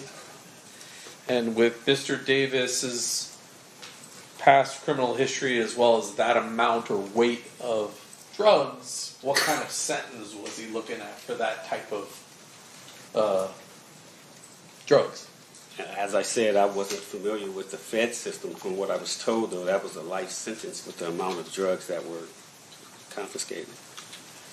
So once you've gathered all this evidence, do you do anything to indicate to Mr. Davis that you've got your leverage? We met with him. And who's we? Me and Detective Greg Kading. And where did that meeting take place? If I recall, it was at Mr. Davis's residence, maybe in Rancho Cucamonga or Corona. I forget the location. And we sat in his garage and we advised him of what we had. And we get an attorney and we'll meet with you a couple days later in L.A. at the Fed building and we'll discuss it more. Now, was there a suggestion to Mr. Davis that he shouldn't use a lawyer by the name of Edie Fall? I don't know anything about that. Does there come a point in time when you wind up at a meeting with Mr. Davis and his lawyer? Yes. And that first meeting, what are you there to talk to Mr. Davis about? to show him the evidence that we had against him, the video surveillance that we had. We did a lot of surveillance on him to show him everything we had and what he was looking, to receive in as a case against him. And so do you eventually wind up in a meeting with his lawyer in either the lawyer's office or a police station to talk to him about that? I think that first meeting was at the AUSA's office in downtown Los Angeles with him and his attorney and about 4 or 5 people from the task force. And was there your understanding as to what the circumstances of what you could and couldn't use against Mr. Davis of what he's talking to you about? Yes, and again, I'm just in the room.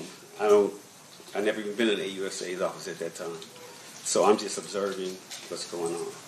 Did anyone use the term "this is a proffer"? Yes, And was that agreement between the AUSA? Do you remember that AUSA's name? Timothy Seawright. And do you remember the attorney for Mr. Davis? His name. Wayne Higgins. And so there was an agreement in that first meeting that this would be a proffer. Yes. And during the course of that, do you ask Mr. Davis about his involvement in the Biggie Smalls murder? Yes. And what is his response? At that time, he said, no, we didn't have anything to do with that. When he said we didn't have anything to do with that one, did that trigger anything in your mind as to what he was saying? When I recall, yes, we were like, that one, what do you mean? And then he What was said, it? we did the other one. He said we did the other one. And so at that point, what did you think he was talking about? Me personally, the only other one was Tupac. But we had nothing, we didn't think we were talking about Christopher Wallace. We didn't ask him any questions about Tupac. He offered that on his own. And so when he does that, is there some discussion then of maybe having a conversation about Tupac? It was a surprise to us. Number one, we were shook. We were surprised. Yes. I mean, I don't know if we shut that meeting down then to discuss what we were going to do. I don't remember, but we were surprised. Does there come a point in time when there's a meeting set for December 18th of 2008 to talk to Mr. Davis about the Tupac Shakur murder? Yes. In your understanding, was that still based upon the agreement between Wayne Higgins and the U.S. Attorney that it would be a proffer session? Yes. At that point, before having this conversation with Mr. Davis, has anybody notified Las Vegas that Mr. Davis is going to be talking about the Tupac Shakur murder? Unfortunately, no. Were you present on December 18th for an interview with Mr. Davis about the Tupac Shakur murder? Yes. And did you subsequently learn, or previously learn, but subsequently learn that conversation was recorded? Yes. Do you know who recorded that statement? One of the members of the task force, Bill Holcomb.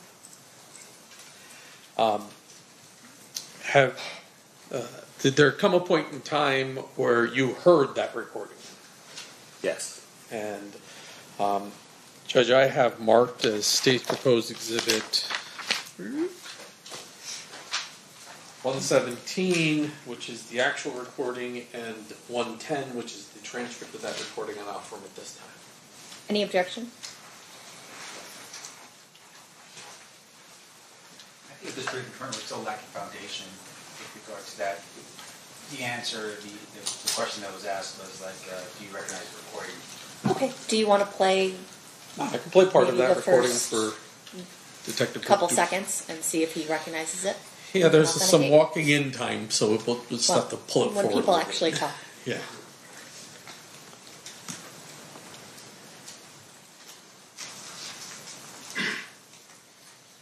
I'll just jump forward. Hopefully.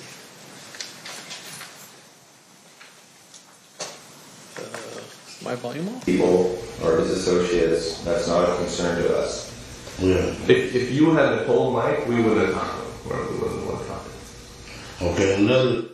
Does that sound like the conversation that was happening on December 18th, 2008 with Mr. Davis? Yes. And who was present at this besides yourself that you recall? The lead detective, Detective Greg Kading, he was mostly in charge. Bill Holcomb and me. That's all I can remember. Was Wayne Higgins present as well? Wayne Higgins was there, and I'm sorry, so was Mr. Davis, of course. And do you recall where this conversation took place? It might have been at Wayne Higgins' office.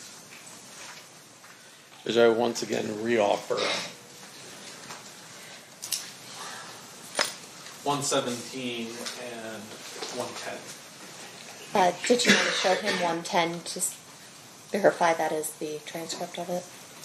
Oh, you want me to? Well, that was the objection, was that Oh, the foundation wasn't accurate, and we talked about the first item, but not the second. take a look at that. You can read through as much as it is you need to. That appeared to be a transcription of that particular meeting. Yeah, I remember. Yeah, that's it. Move to admit 110 and 117. Any objection, Mr. Stampt? No, Your Honor. They will be admitted. The jury is going to hear the entire thing at some point. But generally speaking, what was Mr. Davis's version of events as it relates to what happened with Tupac Shakur? Mr. Davis stated that his nephew, Mr. Orlando Anderson, was jumped and beat up in a club or in a hotel in Las Vegas after the Tyson fight. He came and told Mr. Davis what happened. They went looking for Tupac, Suge, anybody who was involved, basically, in the beatdown of Mr. Anderson. And they couldn't find him at first, and then they saw him, and basically Mr. Davis had the gun at first, but they came up on the passenger side of Suge Knight and Mr. Shakur's vehicle, so he couldn't shoot across the driver. So he handed the gun to Dre in the back seat, Andre Smith. He was afraid to shoot. Mr. Anderson grabbed the gun and shot across Mr. Smith into Mr. Knight's car that Mr. Tupac Shakur was in with Mr. Knight. And did he tell you what kind of vehicle he was in? He was in a white Cadillac, Did he tell you what kind of gun was used? a 40 cal Glock. And did he tell you after the shooting where the car went? If you recall. If you don't recall. I don't recall. After receiving this information in March of 2009, does the task force sign Mr. Davis up as a confidential informant? Yes. And once you sign him up as a confidential informant, what is it that you want to do with Mr. Davis? Figure out ways to see if he's telling the truth about his story about what happened. And so what do you do? Mr. Davis had a narcotics friend in New York by the name of Equan Williams, Zip. He said he could. This is a lot deeper than that. Sean Puffy Combs was supposed to have given money to Zip Martin to give to Mr. Davis for payment of the Tupac murder. Fast forward, we go to Mr. Davis. He says he can rekindle that relationship with Mr. Zip Martin and get him to talk about the money that was given from Sean Puffy Combs to Mr. Martin that never got to Mr. Davis. And did you guys or Mr. Davis come up with a plan to get leverage on Mr. Williams, Zip? And what was the idea? Me, Detective Kading, ATF Jim Black, and Keffe D, Mr. Davis, flew to New York so Mr. Davis can work undercover to try to rekindle that friendship and business relationship with Zip. And when Mr. Davis goes in to, do you remember the name of the club? It's called the Zip Code in Harlem. Does he in fact meet with Zip? Zip, he did, but from what we gathered from Mr. Davis told us, he passed him off to his nephew, meaning Zip passed him off to his nephew to do business with him. Zip had cancer or something like that. He was sickly. He said he wasn't in the business no more, something like that. So it didn't work. So he was unable to reestablish a business relationship and do a drug deal with Zip so that you would have leverage to then talk to Zip about what Mr. Davis... Objection, Your Honor, leave. I'm just confirming the information you just provided. What? You're just confirming that the information that you just were provided is what? I'm just confirming the information that he just testified to. So then, overruled. You may answer. Yes, he couldn't rekindle the relationship. And so you come back from New York. Yes.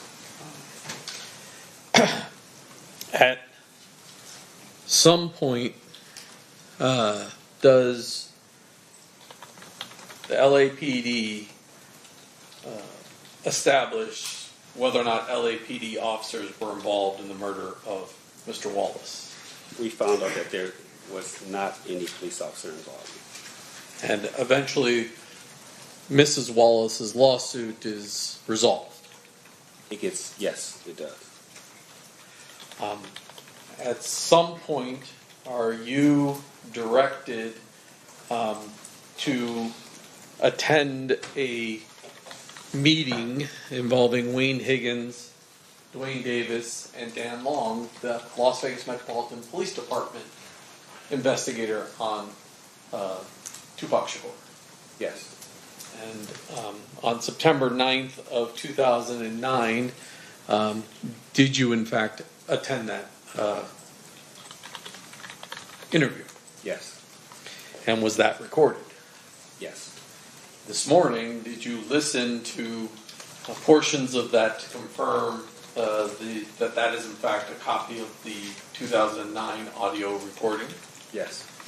And if I approach you, I forgot this one. I'll get back to it. Showing you 111, if you flip that over, take a look at it. Does that appear to be a transcript of that 2009 interview?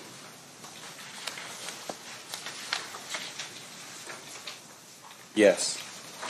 Move to admit 111 and 118. Any objection? No objection, Your Honor. So admitted.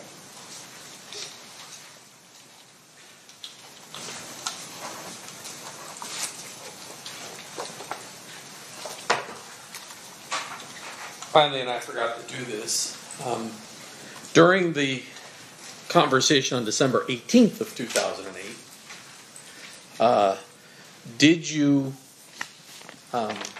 have some sort of chart that was put in front of Mr. Davis where he identified where people were in various vehicles? Yes. I'm showing you what's been marked as State's Proposed Exhibit number 147. Is that the copy of the chart that you had prior to the December 18th, 2008? Yes. Move to admit. Any objection? No objection. So admitted.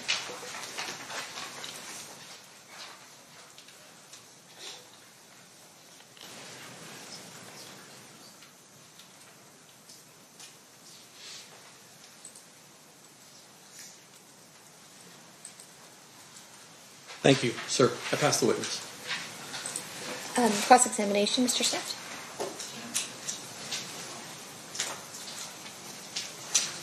It's 2.5 hours. I'm not going to play with him on the stand.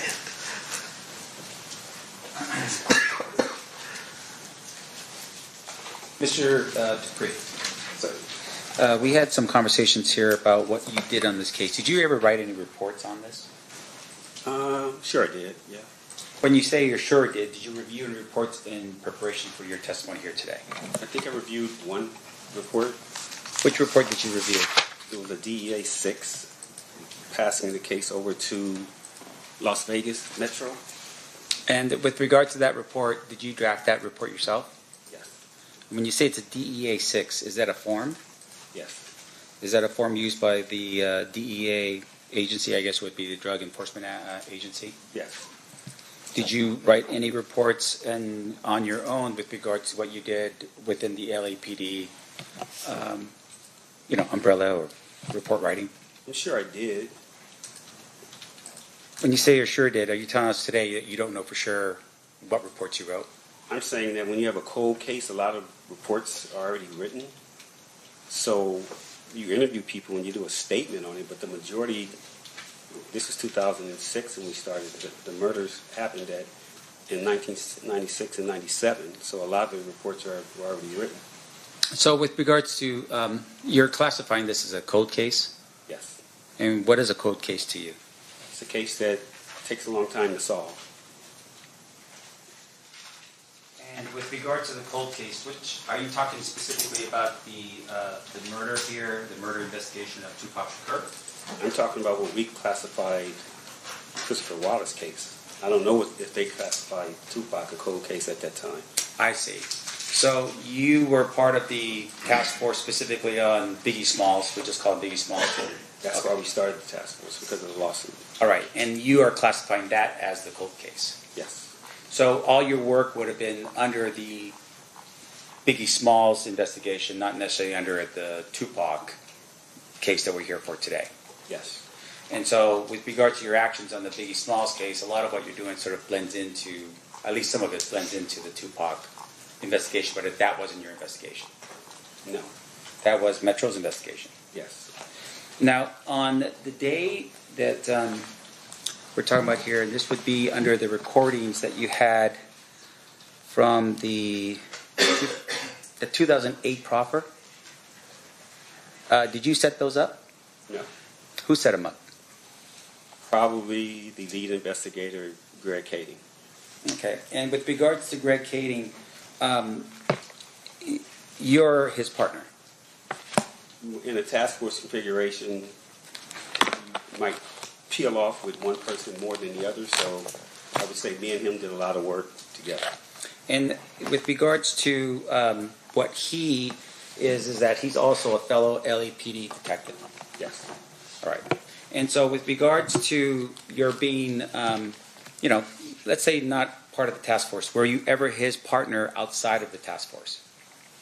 I met Detective Kading at Wilshire Homicide. Wilshire Homicide is the area that Christopher Wallace was actually killed in. Robbie Homicide inherited the case or took the case because they had more resources to work. Me and Greg worked together at Wilshire Homicide. Greg Kading started this task force, and he brought me over years later to this task force. I see. So up until that point when he brought you over, you guys weren't partners? No. He was working narcotics. Greg knows the narcotics FBI, DEA system very well. I didn't. All right. And so in terms of your awareness about the Tupac investigation, when were you first made aware of the Tupac investigation? Through the media, as soon as it happened. Right. I mean, everybody knew about that. And in terms of, though, your involvement or the official, are you telling us it's at the time of the proffer that you become sort of more involved in the Tupac?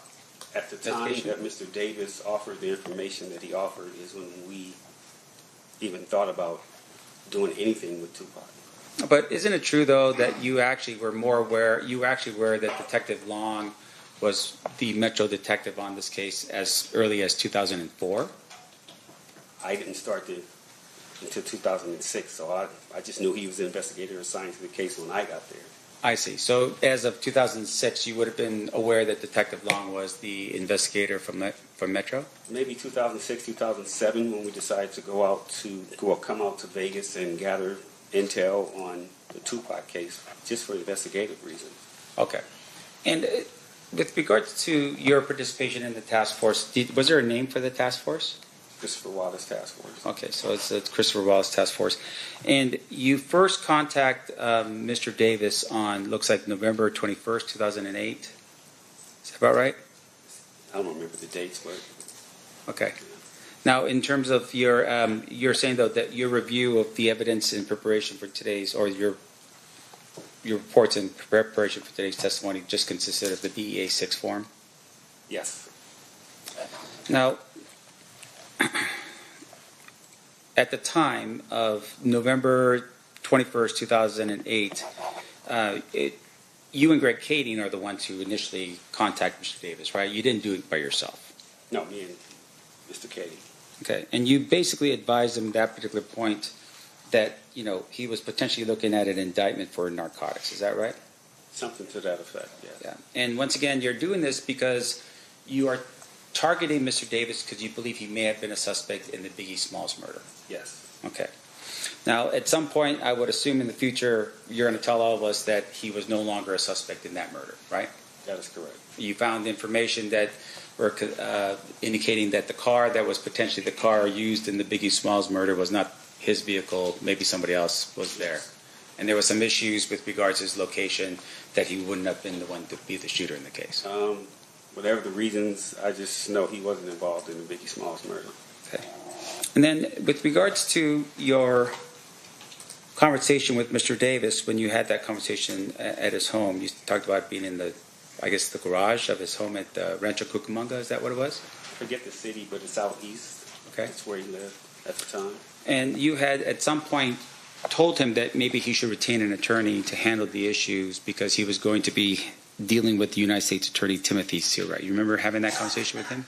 I don't think we threatened him or anything like that. We just advised him that, hey, man, we got some information, we got some things that you were involved in, and we need to talk to you. So we need to meet with you, with your attorney, at the AUSA's office. Now, at the time that you have that conversation with Mr. Davis, you advised him that not to bring his attorney, which would have been Edie Fall, to that conversation, right?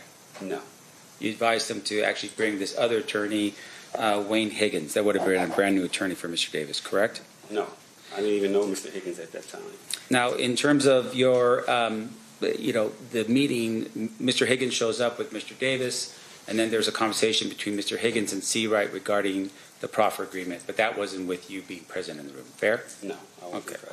Now, you had, though, at some point been informed that there was a proffer agreement, and then there was follow-up interviews that occur as a result, right? That's correct. So this is just not one interview. This is multiple interviews. Yes.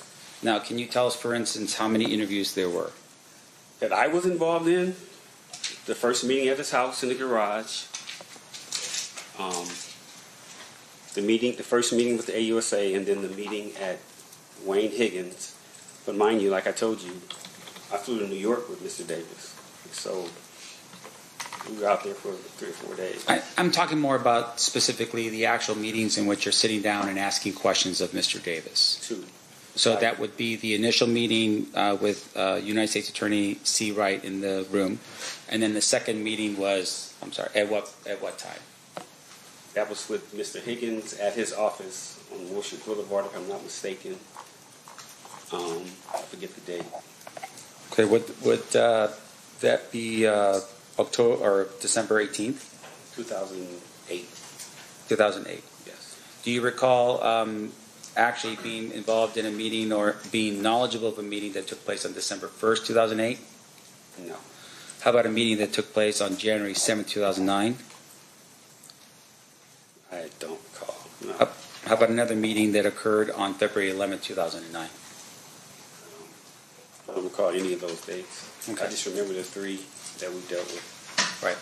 And once again, you're refreshing your recollection off of a DEA 6 form, correct? No, I'm refreshing my recollection off my recollection.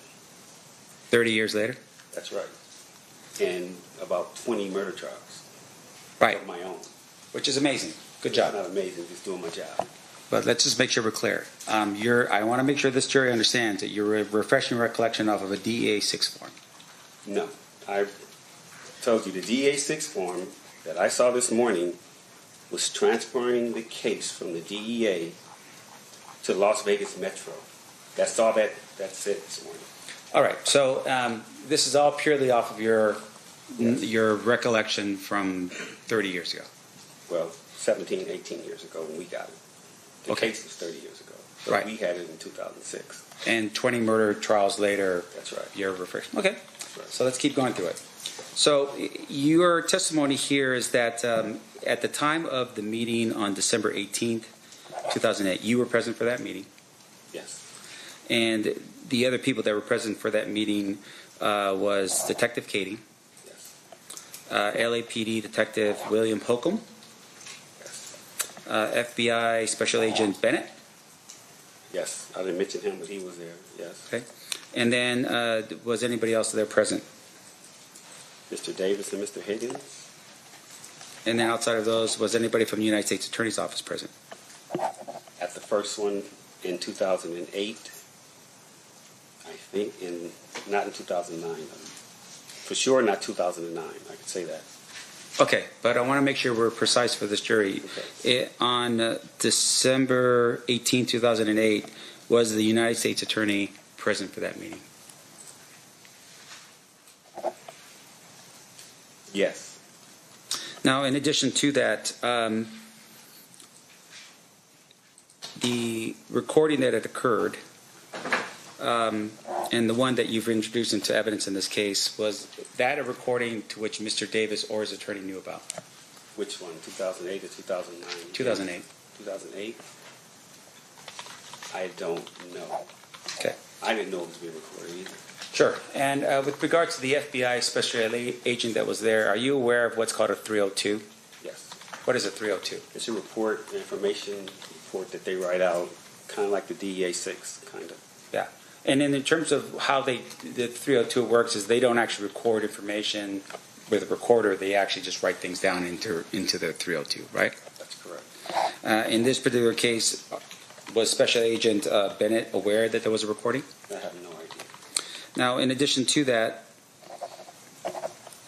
on March 9th, you had said that something that he was, I guess, activated as a confidential informant. So I think it's around that time period, right, of 2009.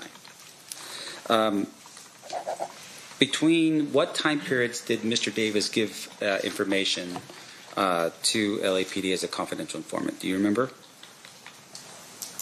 I don't remember how many times we met or how many times I was involved in speaking to him. But it's just those 3 times, the first time in his garage, 2008, 2009, and then when we went to New York. That's all my dealings with Mr. Davis was, that I can remember. Okay. Now, the December 2008 proffer that you were a part of, did you verify any of the information? That Mr. Davis told us? Yeah. We were trying to verify as much as we could.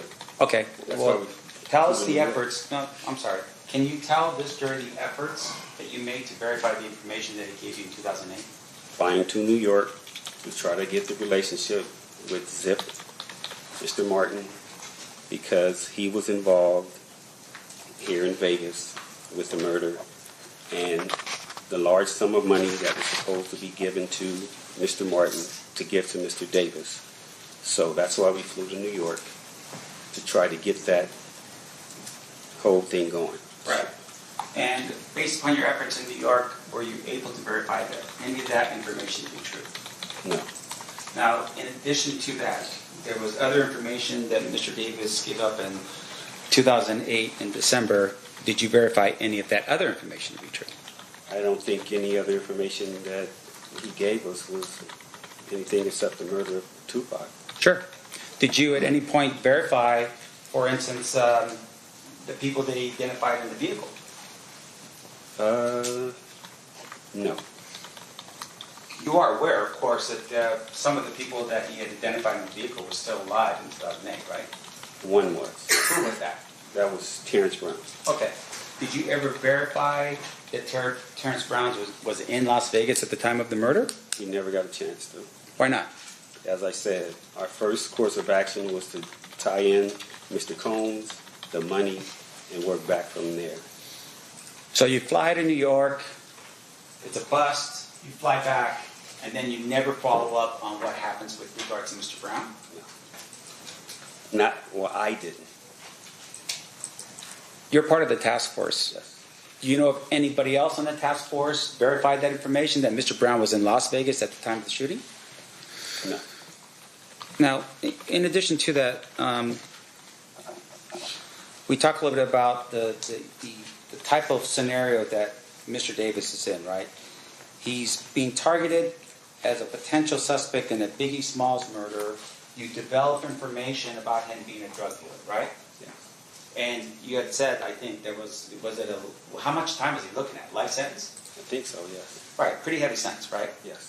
And so you had also targeted the idea, though, that it wasn't just him moving some large amount. It was people coming into his house, potentially his family. People could be arrested, his friends, for instance, that was part of that, and they all could go to prison, right? I will say this. Mr. Davis took the hit for a lot of people in his family and his kids, his wife, but that's why he did a lot of the stuff he did. I will say that. And I appreciate you saying that. And so, in essence, he said, okay, this is all on me. I will take the hit for the family. Yes. Now, in terms of the way that you recall how he describes what happens and so forth, you had mentioned that he's in the car, he drives up next to the other car, and then he gives the gun to the back seat because he was going to do the shooting, and then he gives it to somebody else. And then I guess it was Dre said, no, I can't do it, and then Orlando fires the gun. Yes. Okay. So the four individuals that in the car would have been Mr. Davis, and then Mr. Brown, Driver. and then Mr. Smith, and then Mr. Orlando Anderson. That's correct. Okay. Do you, at some point, these people come back to Compton, right? Were there any, as far as you know, did anyone attempt to kill Orlando for being the shooter in the vehicle of Tupac Shakur? I don't know if anyone tried to kill Mr. Anderson, but a lot of other people got shot and killed. Sure. And so what other people that you recall were being shot and killed? I don't have the list of people who I know. Darnell Graham got shot, and then an 11-year-old girl got shot. Off the top of my head, I can remember those two. It was war. Compton's, 10 square miles, and all of these people know each other from growing up. It was people standing, they were hiding out, walking the streets. But in terms of the four that's in the vehicle, was Mr. Smith shot? No, not that I know of. And what about the other person, besides Mr. Davis? Mr. Brown? Yes. Not that I know of. No. And then with regards to Mr. Davis, was he shot at? No, not that I know of. And once again, this idea is we're talking about a very compact area of Las Vegas, 10 by 10 miles, multiple blood and Crip gangs just encroached upon one another, right? Yes. It's basically like a powder keg.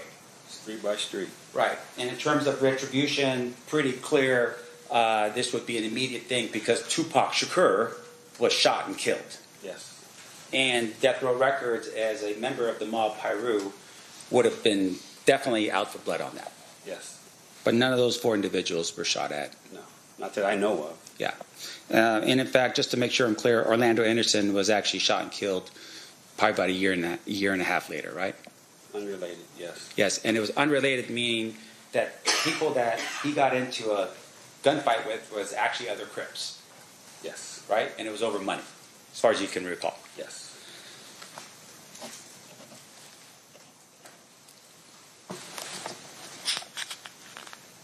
Now, there was some discussion. Are you aware of a person by the name of Darnell Brin? Yes.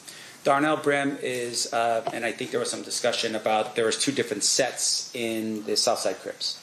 Yes.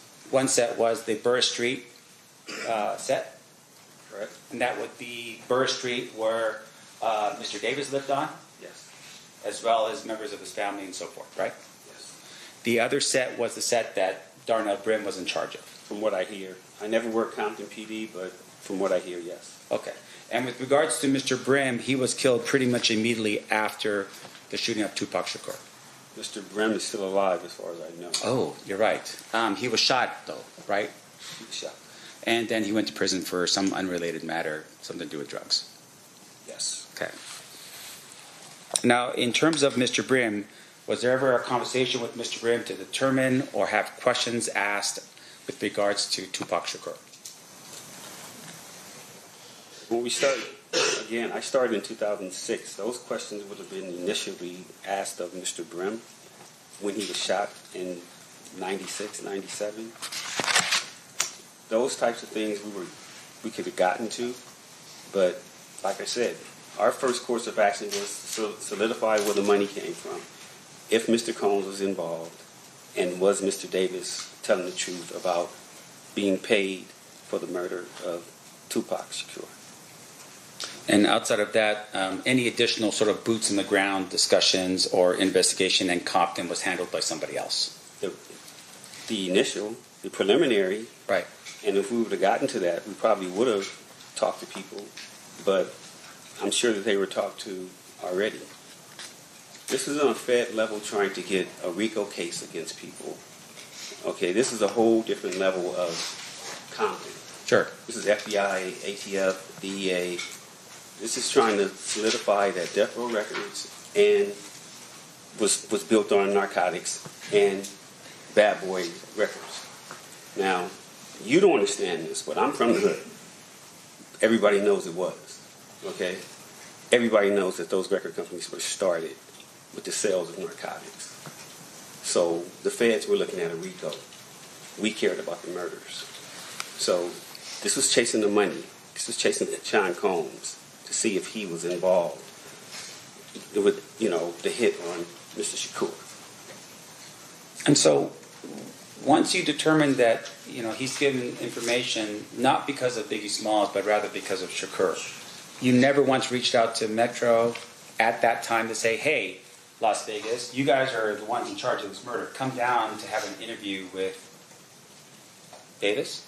The decisions were, again, way above my pay grade. And our command staff, whoever made that decision to keep it in-house and for us to handle it on the Fed level, because it would have spread all the way to Las Vegas and not notify Las Vegas Metro at that time, wasn't my decision. I see. So had it been somebody up the chain, maybe even the United States Attorney? Whoever. See, right. Yeah. Okay.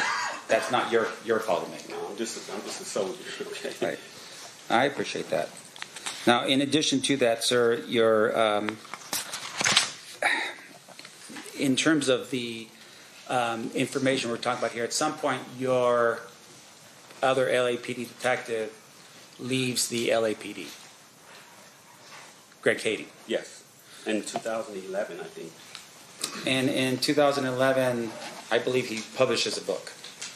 Yes. And that book is called Murder Rap? Yes. Did you read that book? Parts of it. All right. And fair to say, of course, is that if you saw something in the book that was not accurate, you probably tell Greg Cady, hey, this is not accurate, this is not right. I wouldn't tell him nothing. That's Oh, his version. He did what he wanted to do. Right. Okay, so it's his version of events. You would have been like, okay, this is not right about what I did. I'm just going to leave it alone because that's what Greg Cady interpreted it to be. No. I'm saying I was on the Los Angeles Police Department, still in charge of the Biggie Smalls case by myself. And whatever came from any books that were written, it was my responsibility to make sure that everybody was okay if they were outed in that book. So I'm not going to tell another man what he should and shouldn't do as far as writing a book. If you want to write a book, write a book. If it comes back my way and I got to investigate something you said, then I'll do that. So this individual, Greg Cady, leaves LAPD and takes the Tupac file with him? From what I hear, something to that effect. Meaning he stole the file? Something to that effect. Now, in addition to that, he also took the Biggie file, right, with him when he left. From what I hear, I've never seen him, but that's what I hear. Okay. And with regards to the recording that we're talking about here, that recording was a recording that he published, at least brought it out to the public, not you. You will never see me on a podcast, a book, nothing like that. Yeah. So, and you never have. Now, in terms of, though, just your understanding and, being in LA and so forth, Greg Kading has made appearances on podcasts and other things as well, right? Yes. And also that would be with documentaries. Yes. But at least you're still abiding by the rules and that kind of thing. You would never do that. I stick to the code. Okay, I'm abide by the streets. You're not going to see me on there telling about what somebody else did. This is the only time you're going to see me talking about what somebody did, sitting in this chair. And I appreciate that, sir. Okay. Other than that, you'll never see me doing that. Okay. And with regards to your participation, though, in the interviews, during the time period that you're hearing Mr. Davis talk about these things, were you aware at all that he was recommended that this other attorney step in for his attorney E.D. Falls and basically have this conversation? No, to my knowledge from the media, I thought E.D. Fall would have been his attorney. So I don't know anything about that.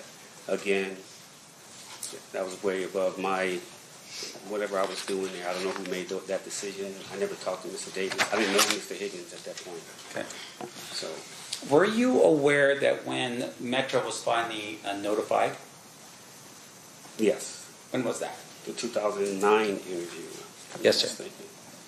Did you make that call to Metro? Chain of command. Somebody upstairs called Vegas when we disbanded our unit.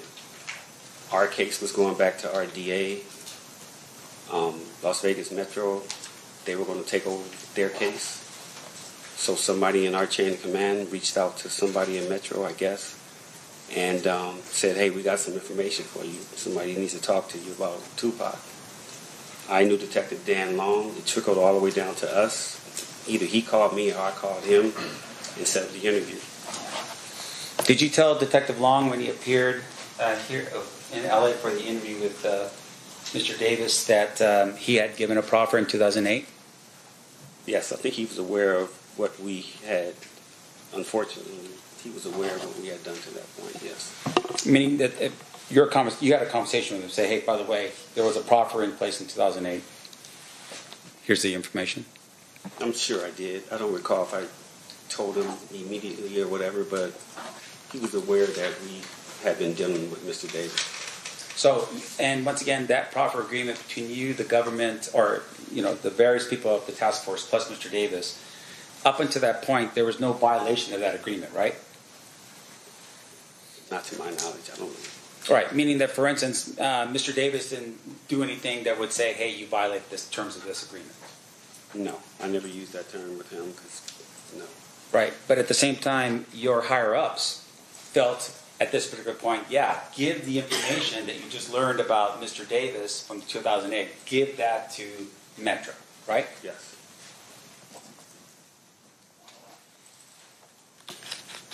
And once again, and I want to make sure I'm clear because I don't want to forget this question, you didn't verify anything outside of the P. Diddy potential payment that was the part of that you were looking at. Yes. So everything else would have been going back to Detective Long to do his investigation in Las Vegas about the information given to him by Mr. Davis? I mean, he was going to be aware of that, yes. Okay. But once again, that was already out, a possibility. Just hearing Mr. Davis say it kind of solidified it, that we need to look more into this part of it, instead of it just being Tupac getting killed, Death Row, and Southside, they were involved. yeah, but I think we're here for a slightly different purpose. We're in Las Vegas, and we just want to know what facts were presented or at least established with regard to the situation. You're telling me Detective Long would have been one to verify whether Mr. Brown was here in Las Vegas, whether any of the other individuals in the vehicle that was represented to you was actually here in Las Vegas to establish that, right? That was his job, not yours. Yeah, on the murder. Right, Yeah. right.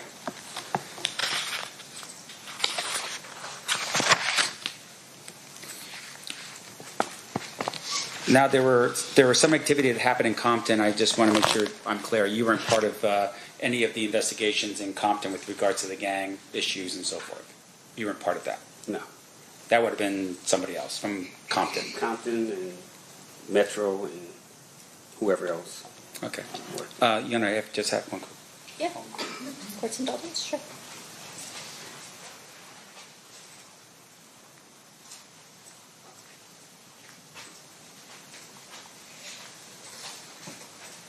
Your Honor, I pass the witness. Thank you. Okay. Any redirect, Mr. Juckman? Just briefly, you brought up the fact that Mr. Davis said, well, basically, Sean Puffy Combs solicited the murder of Shug and Tupac during the course of that conversation. Yeah.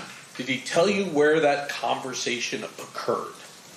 It's a deli called Greenblatt's, still there on Sunset in Hollywood in Los Angeles. If he never provides that portion of the information, what jurisdiction would LA have to be investigating a homicide that occurred in Las Vegas? None? No. So it was that piece of information which provided LAPD jurisdiction to even be looking at this murder. You could say that. But like I said, on the Fed case with the RICO, that would have got incorporated into the RICO, the murder anyway, and that's what we were looking at. But yes, that's where it started, so you can use that also. And so you were unable to confirm through ZIP the Puffy Combs angle of the case. At some point, your agency said, hey, we got to tell Vegas what we've been doing. Yes. And at that point, Dan Long comes down, and you are in a room with Dan Long, Mr. Davis, his lawyer, and there's a conversation that occurs. That's correct.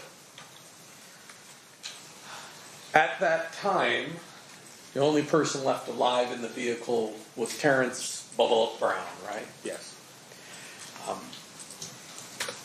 Mr. Brown was a resident of LA, correct?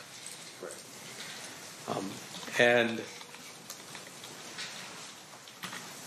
was there at least a discussion between you and Dan, hey, if Mr. Brown ever gets himself into some real trouble, maybe we'll have some leverage to talk to Mr. Brown? Yes. And then unfortunately Mr. Brown got killed as well. Yes. And so the last person alive in the vehicle is Mr. Davis. That's correct. Nothing further. Anything further, Mr. Sound?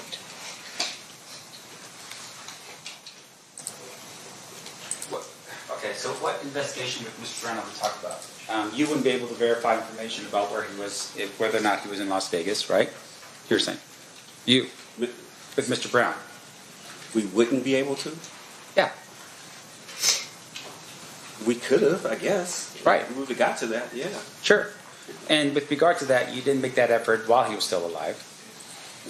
And would it be fair to say, of course, that even if someone had passed, that you would still need to verify what Mr. Davis said to you, regardless of whether or not the person's passed or not? We would have to verify everything. Right. And like I said, the start of it was Sean Puffy Combs, so that's where we started. Sure. That's it.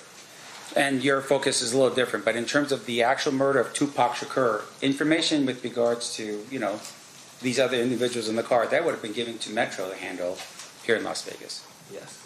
Okay. No further questions. State, anything further? Of course you will.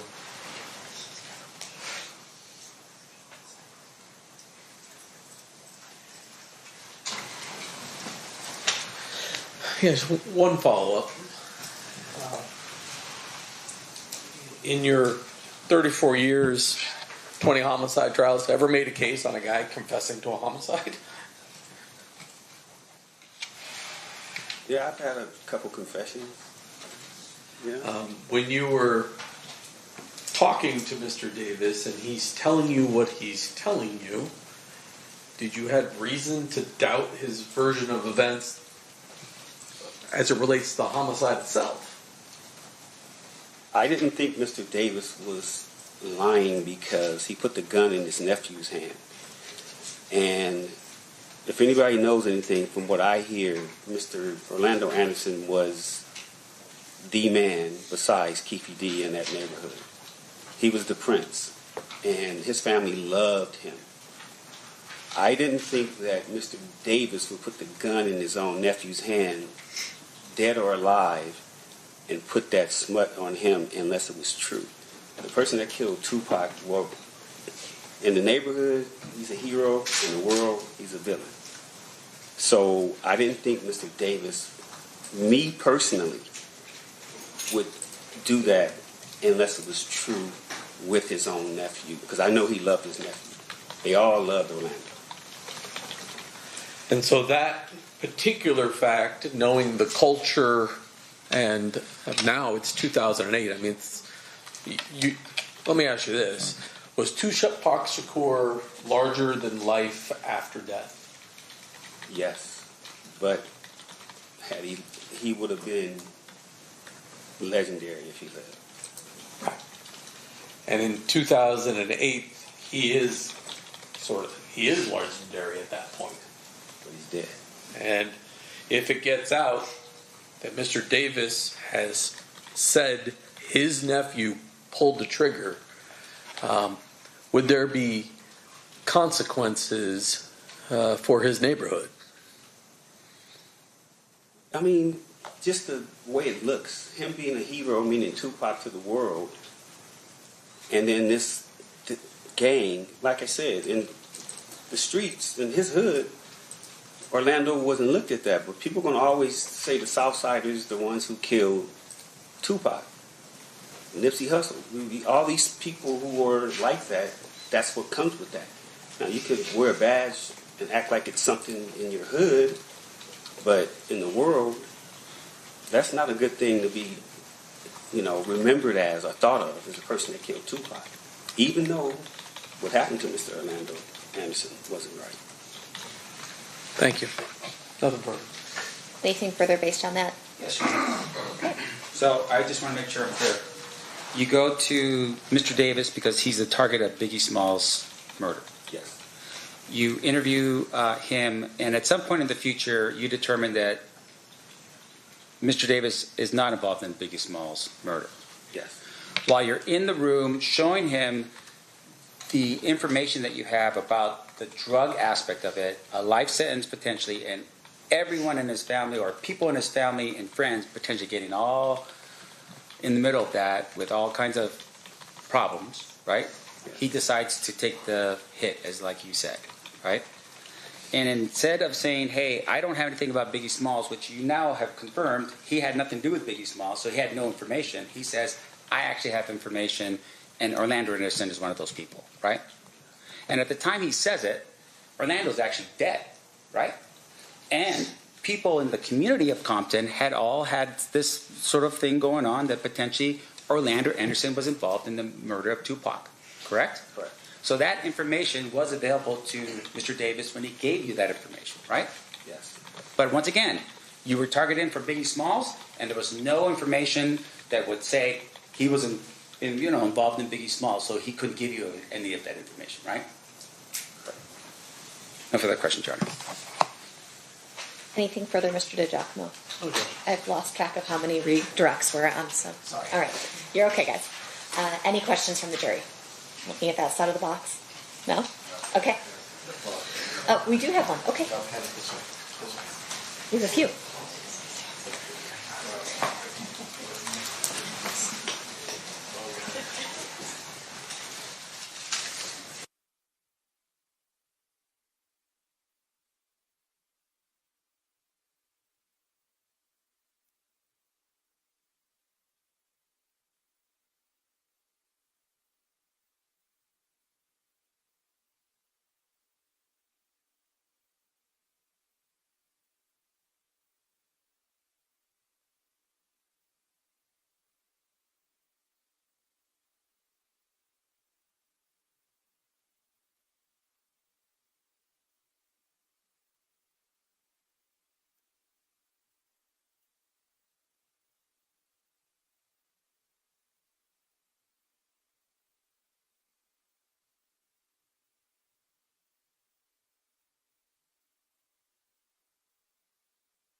All right, a question from one of our jurors for you. For clarity, would you say the feds were more worried about the bigger fish and the whole puzzle rather than the pieces, being you had the information from Keffe and didn't need to put it together?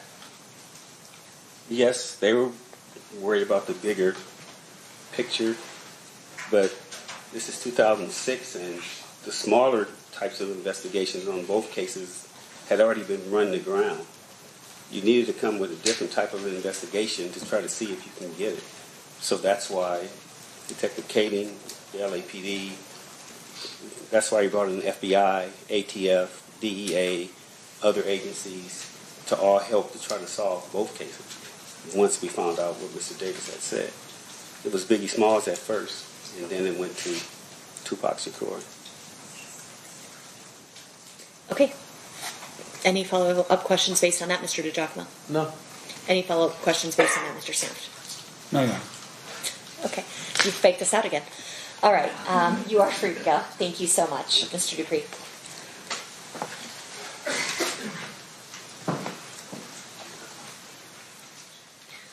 Your Honor, one quick thing before the witness leaves. Oh. May we approach? If you want to just have him wait in the hall, or where do you want him to wait? If you can just be back on the stand for a second. Oh, okay.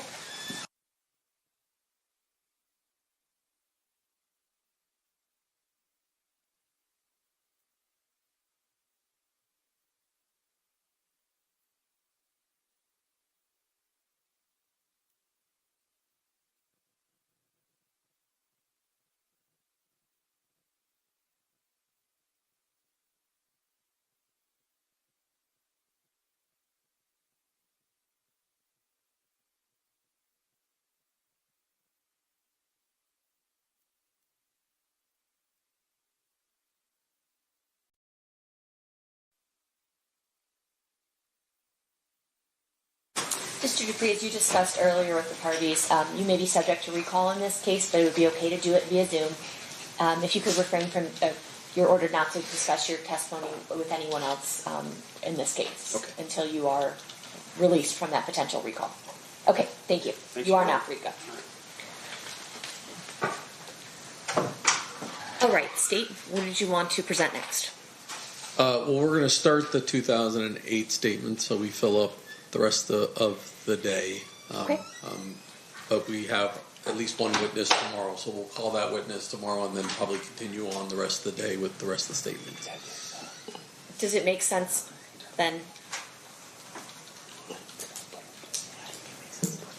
All right. Does it make? Go Unless ahead. the court wants us to call the witness tomorrow at 1 and then start the statements. I think that might make the most sense. There's just more time in the statements than there is in the day tomorrow. So we still don't If we finish. play the half hour today, will that finish it out tomorrow? It all depends on Mr. Sam's cross of the witness. Well, Your Honor, Your Honor, there's two statements, right? I think we can definitely play one of the statements after the witness tomorrow. Okay. And then we have a subsequent statement. We're also playing that we introduced through Mr. Dupree. So. And none of them will finish in the half hour. That's 35 minutes we have left. That's correct. That is correct. All right. I'm going to have the jury. I'm just going to have the jury leave a little bit early today. We'll have them back at 1 o'clock tomorrow. All right. During this recess, you are admonished not to talk or converse amongst yourselves or with anyone else on any subject connected to the trial, or read, watch, or listen to any report or commentary on the trial of any person connected to this case by any medium of information, including without limitation, newspaper, television, internet, and radio, or form or express any opinion on any subject connected with the trial until the case is submitted to you. We'll see you guys back here at 1 o'clock tomorrow. Thank you. Stand for jury.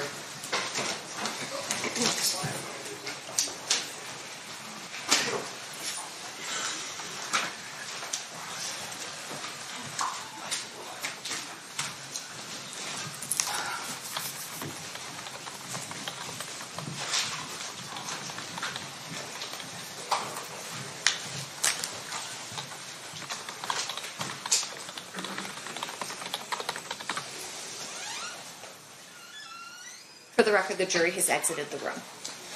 Anything we need to address outside the president's? Nothing, Your Honor. Okay, I think it just makes more sense to play that as a block as opposed to a half hour, and I didn't realize we were breaking it up between a witness in between. So, okay, I apologize for any inconsistency up the back. All right, we'll be in recess. We'll see everyone back at 1 o'clock tomorrow. Thank you, Judge.